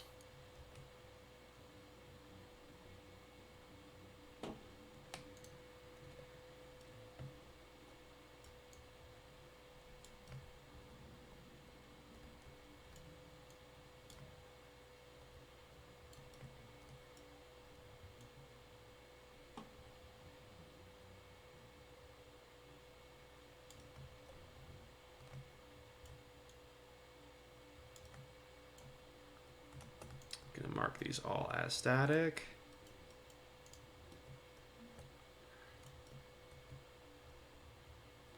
Oh, snap. This is how I bring it together. Ooh.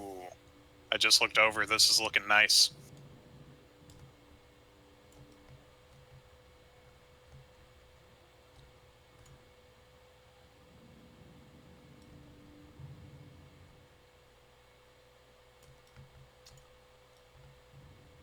So how I make this work is, uh,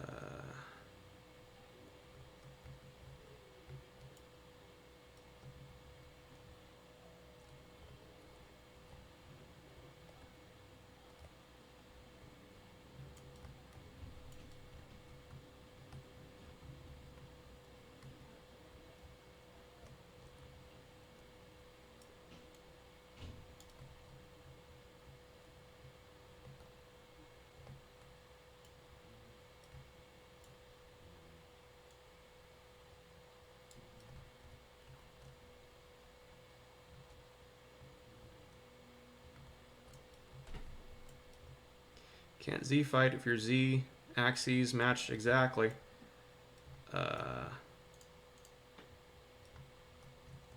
Can't have them match exactly. If they match exactly, they're gonna fight.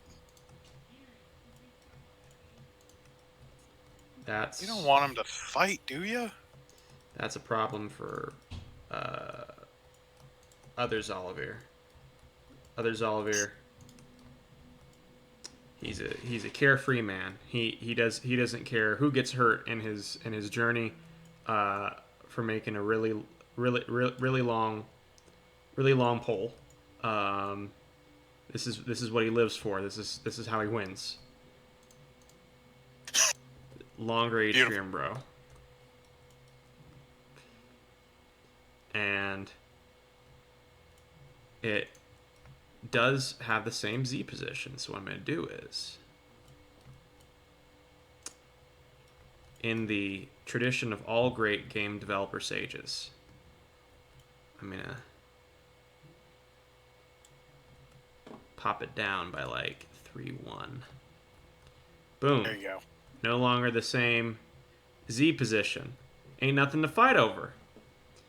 Perfect. Mom says it's my turn to play the Xbox. It is your turn to play the Xbox. And your brother's turn to play the Xbox simultaneously, overlaid on top of each other in the same plane of existence, separated by 0.0001 amount of space. This is the ideal experience for playing an Xbox, actually.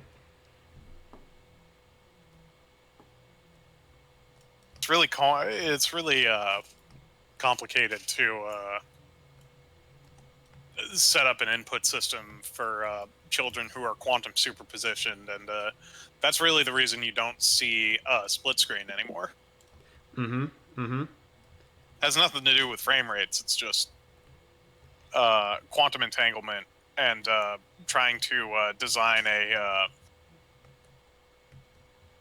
just an interface, a UI overall that is accessible while you are quantum entangled. Yeah. Just a real nightmare from a UX perspective. And because everything is a nightmare once you're quantum entangled. And the larger companies could afford to do that work, right? But the thing is, the percentage of players who are quantum entangled, it is significant, but not high enough to really justify all of the cost of solving this myriad of issues. So we kind of just we don't have split screen anymore. The percentage of quantum entangled players, they even did surveys. We just don't have enough who are in that situation to justify the R&D. You know who's really picking up the slack in that space, though? Who? Indies. Lots of local multiplayer split screen games for people who remember the days of being quantum entangled with their siblings and want to help others in their situation get that couch co-op experience again. Also, oddly enough, a lot of games that are just about being quantum entangled. The Witness is about that. A lot of people are like, this is a really weird philosophy game, and what they don't get is that your sense of confusion and of nothing making sense and kind of being arbitrary, that's how you feel when you're quantum entangled. Jonathan Blow making an empathy game, you might be thinking, wow, that's a little bit strange, but he knows the struggle. Yeah. So I want to run something by you briefly. Yes. Jonathan Blonathan. Mm-hmm. Mm-hmm. Is that the end of the statement? Yeah, it's the end of the statement. I think it's a really bold thesis.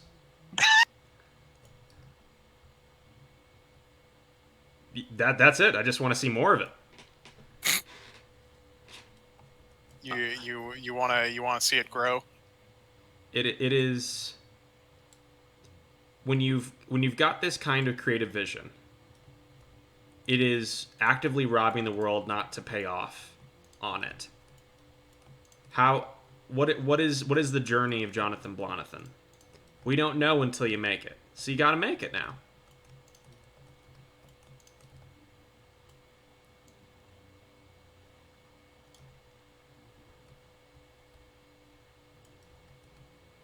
It's my new one act character I'm workshopping. My indie straw man, Jonathan Blonathan. Mm. Speaking of, It's just like Mr. Maycry. gosh, I Mr. love Mr. Maycry if Maycry. Mr. Maycry made video games. See, this isn't what you use Jonathan Blonathan for then, because Mr. Maycry is a concept deserving of it's like, why didn't they just put that into the full game? That's the question Yeah. I'm asking here. Like, you don't give this the Jonathan Blonathan spin-off treatment. You give this its own full season order. Yeah.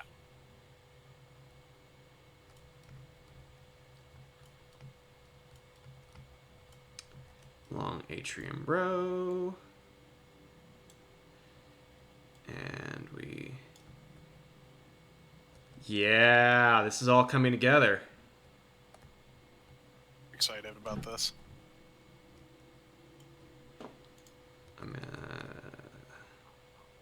I can never remember whether I labeled the color gray or gray, and at this point, it's my own fault. How British did you feel on any given day? How patriotic were you feeling on any given day? Atrium row underscore gray. Let's see. I really like the idea of naming one of these gray question mark. I can't wait for that to mess up some console somewhere. You're in the TRC process, you're hunting down a bug, and it's like, oh, one of your materials has an unexpected character in the name. Why'd you have a question mark there? And from what I've been told, screaming, I did it for the vine, and then running as quickly as possible in the other direction does not actually mean that you pass your certification. It just means that you've left the building. That's all you've done. You've just moved your position. Mr. Mr. Maycry believes, shouts, I'm teleporting, as he stands at the top of the up escalator and runs down it in the Beautiful. opposite direction. Can you deny that he is teleporting? He is going he's from definitely one teleporting. place to another.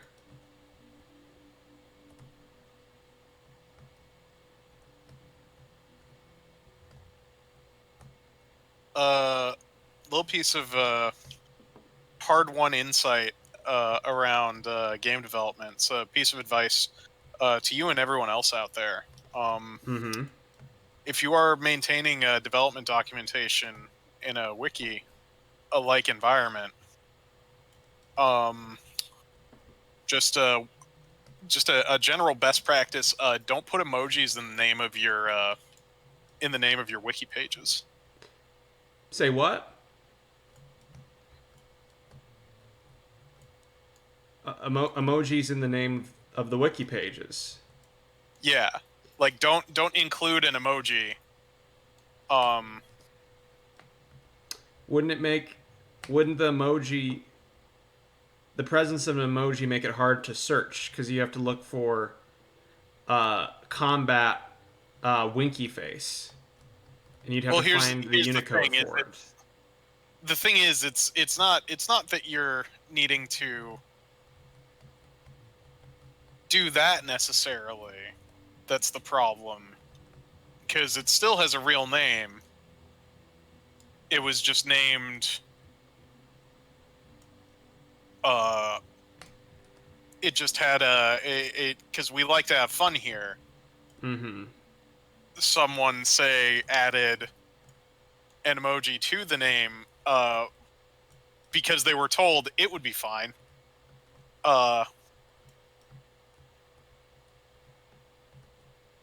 And they wanted to challenge that notion, and then it was fine for a time until it very much was not fine. That sounds like some hard-won game dev knowledge.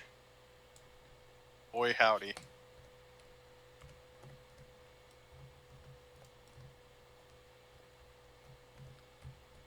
I think the one thing that a lot of people don't understand about game development until they get into it is how much of everyone's documentation, no matter how large or small the entity, including your own, is usually outdated by a degree ranging from months to years. Oh yeah. I mean, because like who's got to do the labor to actually like in all seriousness, like no goofs, like who does the labor to update that stuff? It's like by and large, it's the designers who are like actively making those decisions, And they're making and them very regularly and don't have time. yeah, That's something I've like been thinking about a lot. How do you, on a team of size and scale, ensure uh, sort of this ongoing documentation that doesn't end up killing you in the process?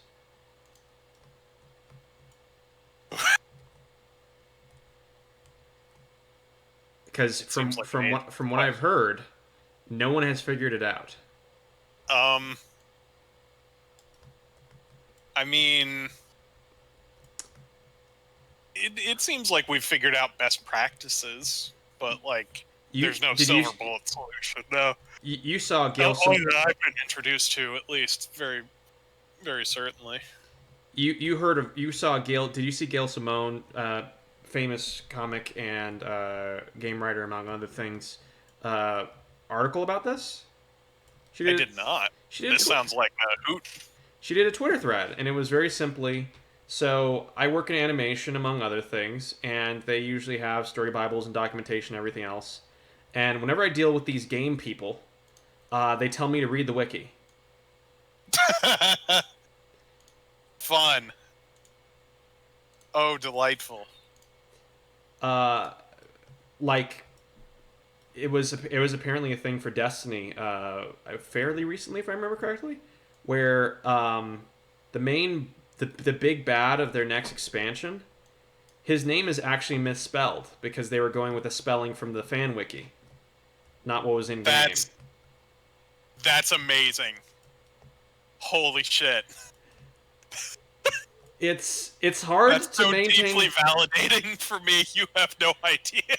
It's hard to maintain documentation and naming schema and plot lines and storylines and characters and spelling conventions and manners of writing, especially for like game teams in which you have people leaving.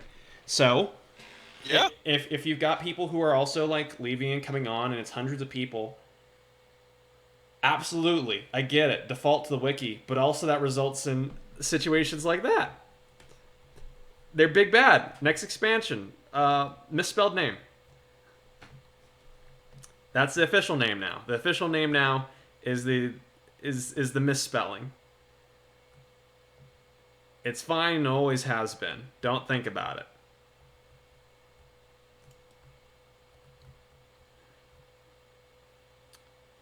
let's see. I'm getting a lot of errors scrolling across my screen. About Civilization token has expired. That's what? oh, just occasionally Unity Collab loses connection with uh,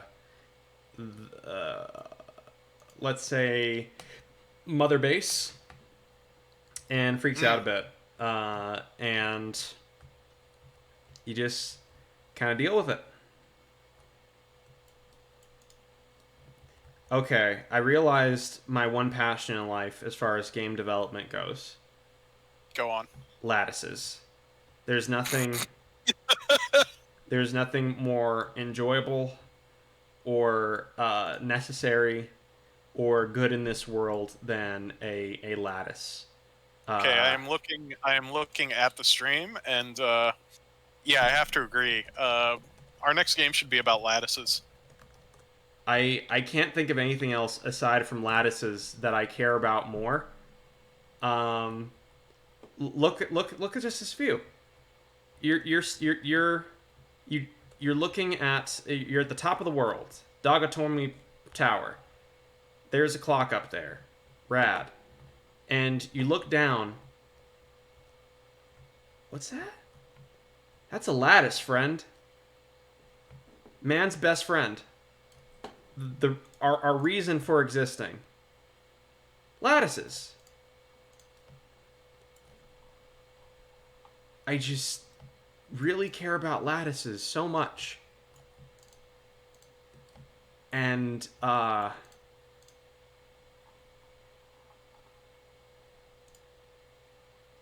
think that's something to put on a dating profile. Must care about lattices. You want to really share your life with someone? You want to share your lattice with them? No, that sounds dirty. If you want to share your life with someone, if you really want to have a journey together in this sphere we call humanity or something, you have to make sure you have a shared passion for lattices. Otherwise, it's doomed.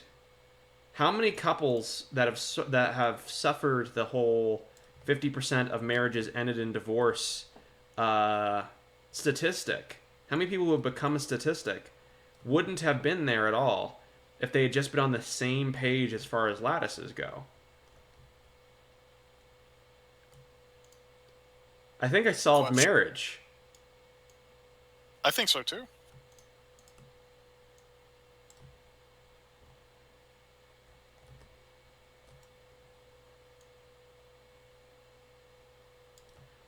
I gotta be honest, the longer we're streaming, the longer I have spent not listening to Mouth Dreams, and the more I'm jonesing for it in an uncomfortably clear fashion. I'm pretty surprised. Like, I love me some mouth move, some moods, some sounds, some silence. All sorts of just all manner of mouth thing. Love them a whole lot, and that album felt like it assaulted me. So I'm a little bewildered by the thought of I've listened by the thought of jonesing for it. I've listened to it 3 if I'm times being honest. in the past Holy shit. 48 hours. I've also, in that time, went back and listened to Mouth Sounds twice, Mouth Silence, and Mouth Moods again. I don't think You've had a really intense day, huh? I don't think I'm in a great place right now, gonna be honest. But the auditory visions I have experienced, that's in a good place. I have seen such wonders. Speaking of wonders and auditory visions. Good segue, good segue.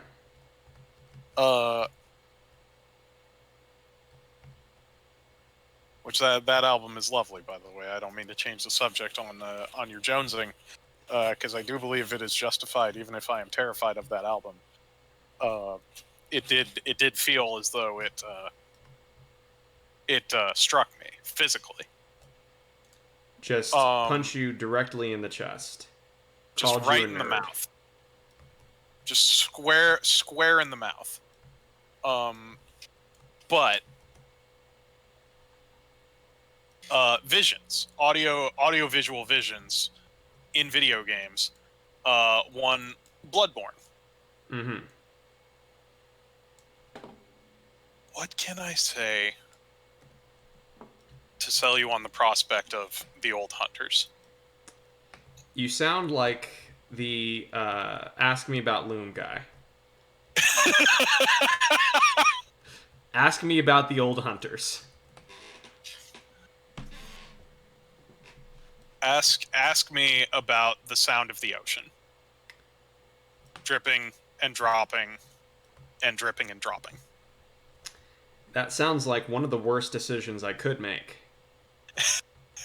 Ask me about eyes. Absolutely not.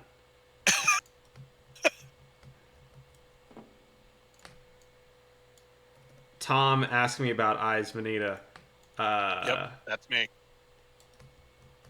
I feel that the more you gaze within Bloodborne, this is how it happens. The people I know who love Bloodborne most are not those who have played it once. They're those who have played it multiple times, because Bloodborne gets into you. It gets into your head. It gets into your soul. I've known people who just like took a few years off as a break and then came back and played it real quick. But if you play Bloodborne once, it's like setting a stain in a. It's like setting a stain into a garment. If you play Bloodborne once, you're fine. Play Bloodborne twice for any reason whatsoever, the stain's set. Can't get out of it now. And you know what's kind of like playing Bloodborne twice? Is playing the Old Hunters DLC, now available on the PS4. Now available on the PlayStation Store for, I don't know, probably like $20. Could just PayPal you right now, and we can go see what's up with Lawrence. You want to know what's up with Lawrence, right? I really don't want to know what's up with Lawrence at all. As soon as Are you sure? I heard more about he has that Lawrence, cool catchphrase. I hear more and more about like Ludwig, for example, from other people, and I don't like what I'm hearing. It's just like maybe I'm thinking of Ludwig. It's a whispered enchantment. It is a dark and hollow thing. Oh yeah, okay, yeah. Don't you want to know what happened to Ludwig? I don't know. You don't want to know what's up with Ludwig these days? I feel like Ludwig is going to be doing whatever Ludwig is doing on his own for an indeterminate amount of time, and it's my job to just not get in his way. Okay. So, here's the other pitch. What if you could get Ludwig's really cool sword? I don't know what sword he has already. I have no desire for it. I can have no jealousy, for there's nothing for me to be aware of being jealous for. I am innocent. And in this innocence I find joy. So you don't want some extra layers peeled back on what's really going on in Yharnam? No. From my screamed reactions every time we see anything new in this game, what would make you think I want to peel back another layer of anything? The word peel in relation to Bloodborne is a bad decision. You aren't gripped by a gnawing need to just know? I think we know how that worked out for the people of Yharnam. I mean, Yeah, but that was combined with hubris. We're more like archaeologists. I We're more think like archaeologists just examining, I think the term just you're going looking to. for is voyeurs. I, I mean, what is Everybody an archaeologist if not just history's voyeurs? just walk up to an archaeologist and say, "Man, history's pervert, am I right?" The entire profession.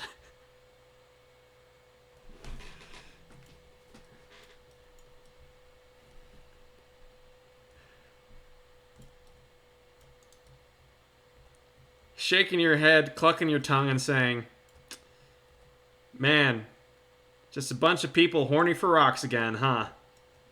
Yep.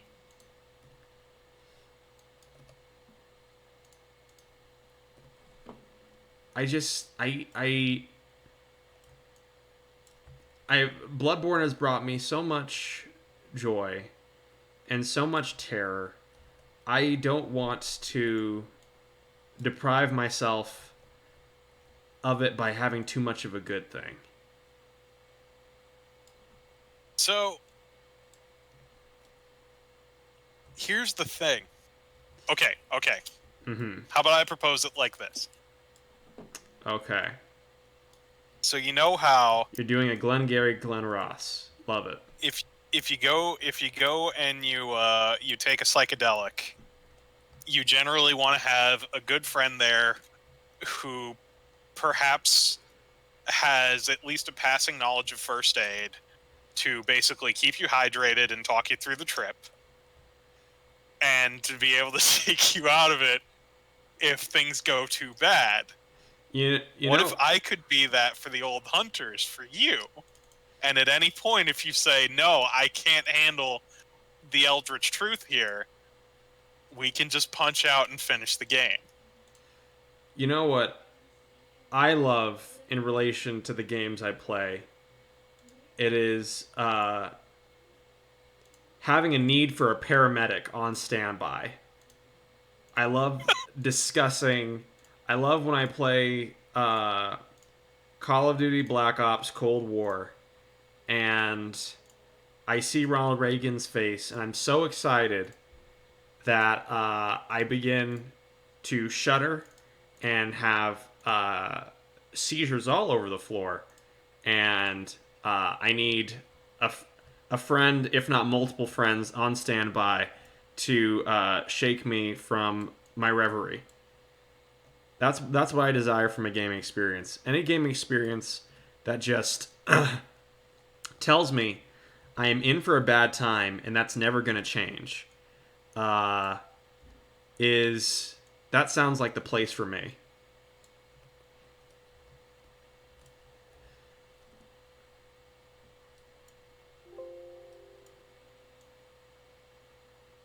I feel like it's a little bit cheating that you have drawn a virtual a comparison between Bloodborne and this good DLC I'm trying to sell you on, and virtual Ronald Reagan.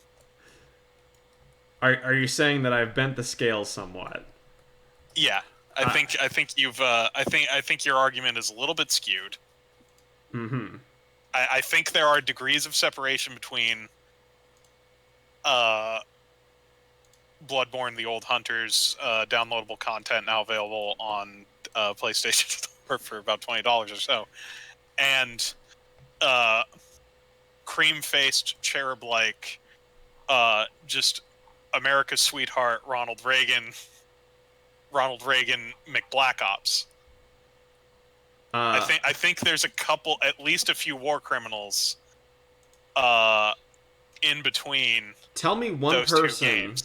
Tell me one person in Yarnum who isn't a war criminal. The Lady of the Night is not a war criminal. You you can't use anyone inside of the chapel. A a general, if except for that one dude who, if you bring him back to the chapel, he's gonna do a bunch of war crimes. There is Okay.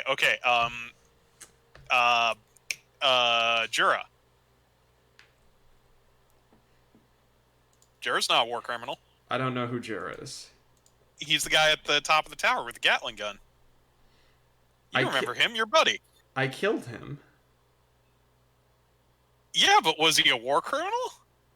Him being dead does not change whether or not he was a war criminal. He saw me coming, decided to shoot me unprovoked with a Gatling gun when I could have been unarmed. I wasn't unarmed, but I could have been unarmed. And I had to execute him on top of a building. Here's the thing, though. He clearly saw that you weren't unarmed because he saw you gut one to several of his townspeople before he opened fire on you.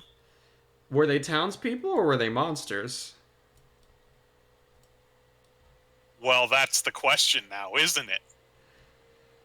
Oh, Tom.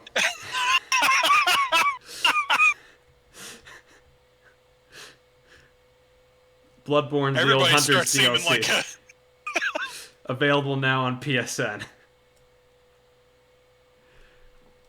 Everybody starts seeming like a war criminal when you're doing the war crimes, don't they?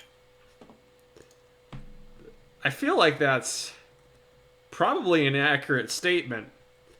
If I walk up to say a war protester and go like, "Man, everyone sure looks like a war criminal when you're doing the crimes, huh?" And then I thumb my nose and then I blow a raspberry as I cartwheel away, having won the moral high ground. I'm just not sure about this entire scenario. Yeah, I don't think I don't feel good about that statement either. So I'm going to retract it. Mm-hmm. It takes a lot to admit when you're wrong. I appreciate that. By the way, hello, Space Neurosis. Thank you for joining us. Hello. The Gatling gun was for... You could call it humanitarian aid. It was a deterrent. I mean, now we're getting into deterrents. He did have superior... He did have air superiority. And by air superiority, I mean he was on a precipice overlooking... Very high up. A great degree of ground. I really love the idea of being on the 50th floor of a building and like lobbing water balloons down on people while screaming, I have air superiority. But the state... I have strategic control of the skies. The important part here is that he also wouldn't be wrong. Because in a world without airplanes, which sounds like a pitch for the worst, one of the cringiest movie posters ever produced, a deep voice says, "In a world without airplanes." And you just have a man, again, we cut to a man in Florida, 50 floors up, in a very high hotel, perhaps Disneyland, throwing water balloons at passersby, saying, "I have strategic superiority. I have air supremacy." It doesn't create a great impression. No, it does not. I'm trying to figure out why my editor is imploding. My editor is also imploding. So, is this a point at which...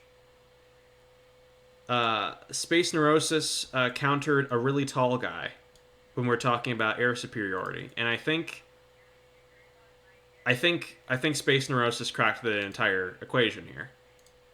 I've certainly lived my whole life feeling as though I had air superiority. I've seen you in person. I felt like you had the air of someone who, on a daily basis, I wouldn't say obnoxiously so, but you have a deep awareness of your own air superiority. I tend to keep it to myself, but yes, I do. It is something. It is something I feel very privileged for having. My generally commanding. Just commanding presence and ability to control the airspace around me.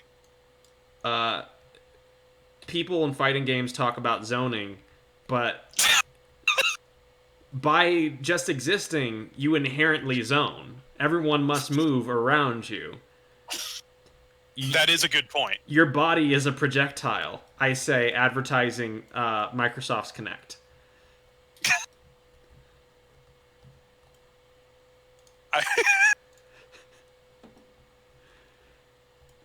I don't have a weight problem. I'm zoning. I'm projecting control over my space with my physical form. I really miss the Kinect. I think the Kinect, in a different world, I mean, we're about to have, while people are heralding Facebook's new headset, which indeed looks very good, it's pretty much like the Rift S and the Quest line. It's pretty much the best headset on the market, especially for a mainstream audience. But at the same time, people are groaning as they give Facebook multiple cameras strapped to your body and volumetric data in your home. And I remember everybody freaking out about, like, oh man, Microsoft's going to have an iToy.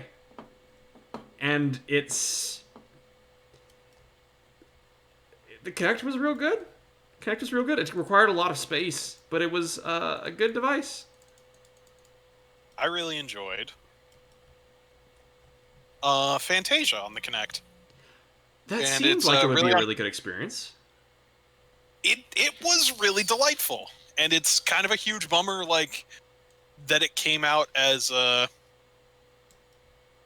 late in the Kinect life cycle as it did. And by late in the Kinect life cycle, I mean it literally came out after Microsoft announced they were going to stop shipping the Kinect with the Xbox. Oh no. Imagine that bummer where you're making a game for a system and the platform holder for said system says, yeah, we aren't doing this anymore. Yeah, we've decided, we had a meeting and we said, just that is the sound of me running a finger across my neck. I appreciate the closed caption. Wait, hang on, hold on. Space Neurosis, I love the ghost hunter shows where they use the Kinect to detect ghosts. Wait, this is a thing? They use the Microsoft Kinect to detect ghosts. I mean, it's a camera that detects, like, motion and human forms. And it would make sense that it could see ghosts. Oh! I need a clip of this. I need to hunt down a clip of this. This breaks it all wide open. The Kinect. Oh, I'm looking this up right now. Isn't a device for the home and for, like, interacting with games physically. It is a window into the supernatural. That's why people were so terrified of it. It isn't because it was ahead of its time. It's because they knew that they were being exposed. They were suddenly being opened to an entire new world that they had no idea how to handle. Okay, it briefly detected a... Okay. According to this video, man, it's a real bummer, because it seems like it's just... Kinect is trying to find... Something, anything? Kinect is just trying to find motion in a place of, like, differentiated shadows. But sure, the way it interprets that motion sure does make it look like there's just a ghost. There's just a ghost baby dancing in the corner. Yeah, that is... You don't end up with a ghost baby dancing in the corner by accident. Every time I've ended up with that, it's on purpose. So, yeah, the Kinect, ghost finding device. Okay, I have a very high quality video here where I have there's a suite there's a sweet lady who is trying to parlay with the ghost, and has left an offering of candy for the ghost child in front of an electronic meter of some sort. It is broad daylight. They appear to own 3 to 4 beagles. And one of my favorite parts was while the camera was trained on the pile of candy, there was just some plain text that just said bait and a little arrow pointing to the candy, in case you didn't get what was going on here. That's rad.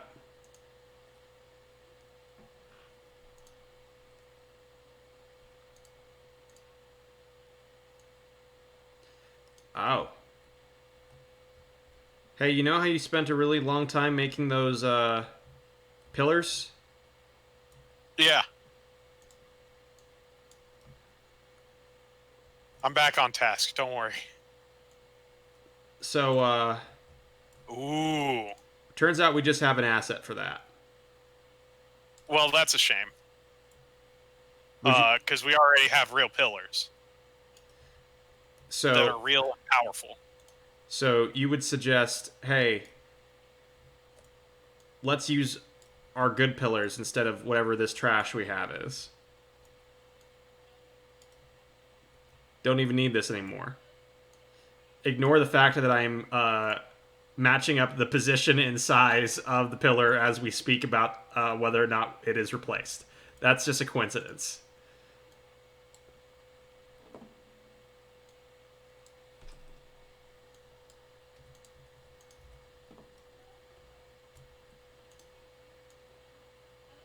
Alright, so I've restarted Unity, and I'm going to see if I run Elf Planet at greater than 10 frames per second. Because I don't know, frankly, what happened to Elf Planet that has put me in this state. And I'm a little concerned. Is it happened after you put all the stores down? It was kind of a casual degradation, but the problem is I shut off all the stores, and it was still just as bad. That seems like an editor thing. Yeah, I'm hoping so.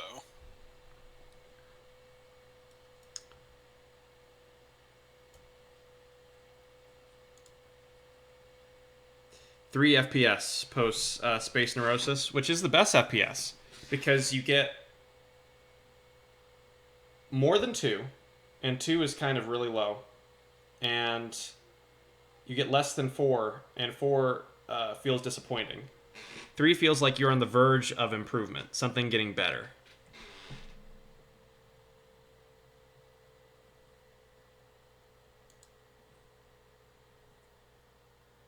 I'm going to try to open a different scene, because I'm seeing this weird, like, lurching behavior that I feel like I've noticed before.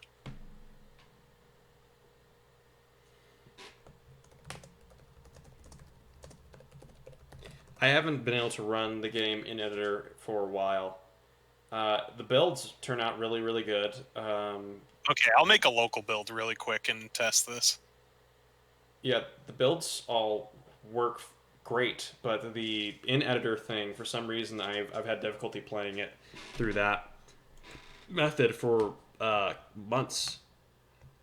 I thought it was just me. Let me see.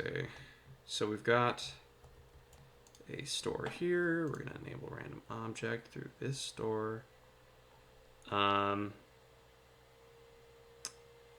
be honest, my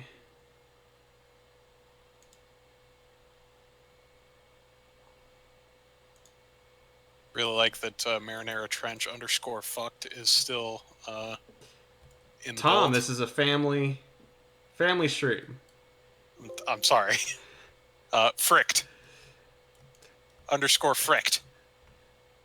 There was a point at which Marinara Trench was in a dire place, and we fixed it. But now there's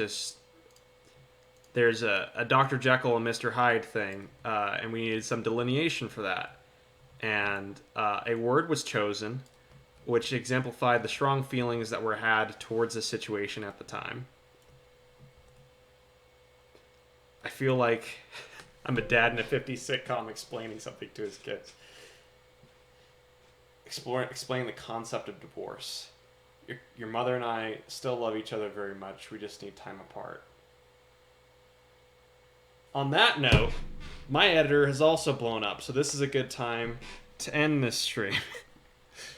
uh, as y'all can see, we have indeed been working very hard on the game in this interim place. We got it into a code complete state. Like, you've got menus and options, and you can rebind keys, and you have video things, and you've got a pupper dex, which still need to fill that out with content, but the pupper dex exists. And you've got these airports that are in their finishing stages, and we're now just laying them out and perfecting them and putting the polishing and finishing touches. So, to our dog fans and dog friends, those who are supporting the Patreon, thank you so much. For everybody else who is watching this live or later, thanks for accompanying us for this development journey. An Airport for Aliens Run by Dogs is a delightful, improvisational, and strange thing to be working on, and I'm glad to show you all a little bit more of this process. Until next time, take care, and see you later. Thank you all for joining us. Bye, everyone! Bye!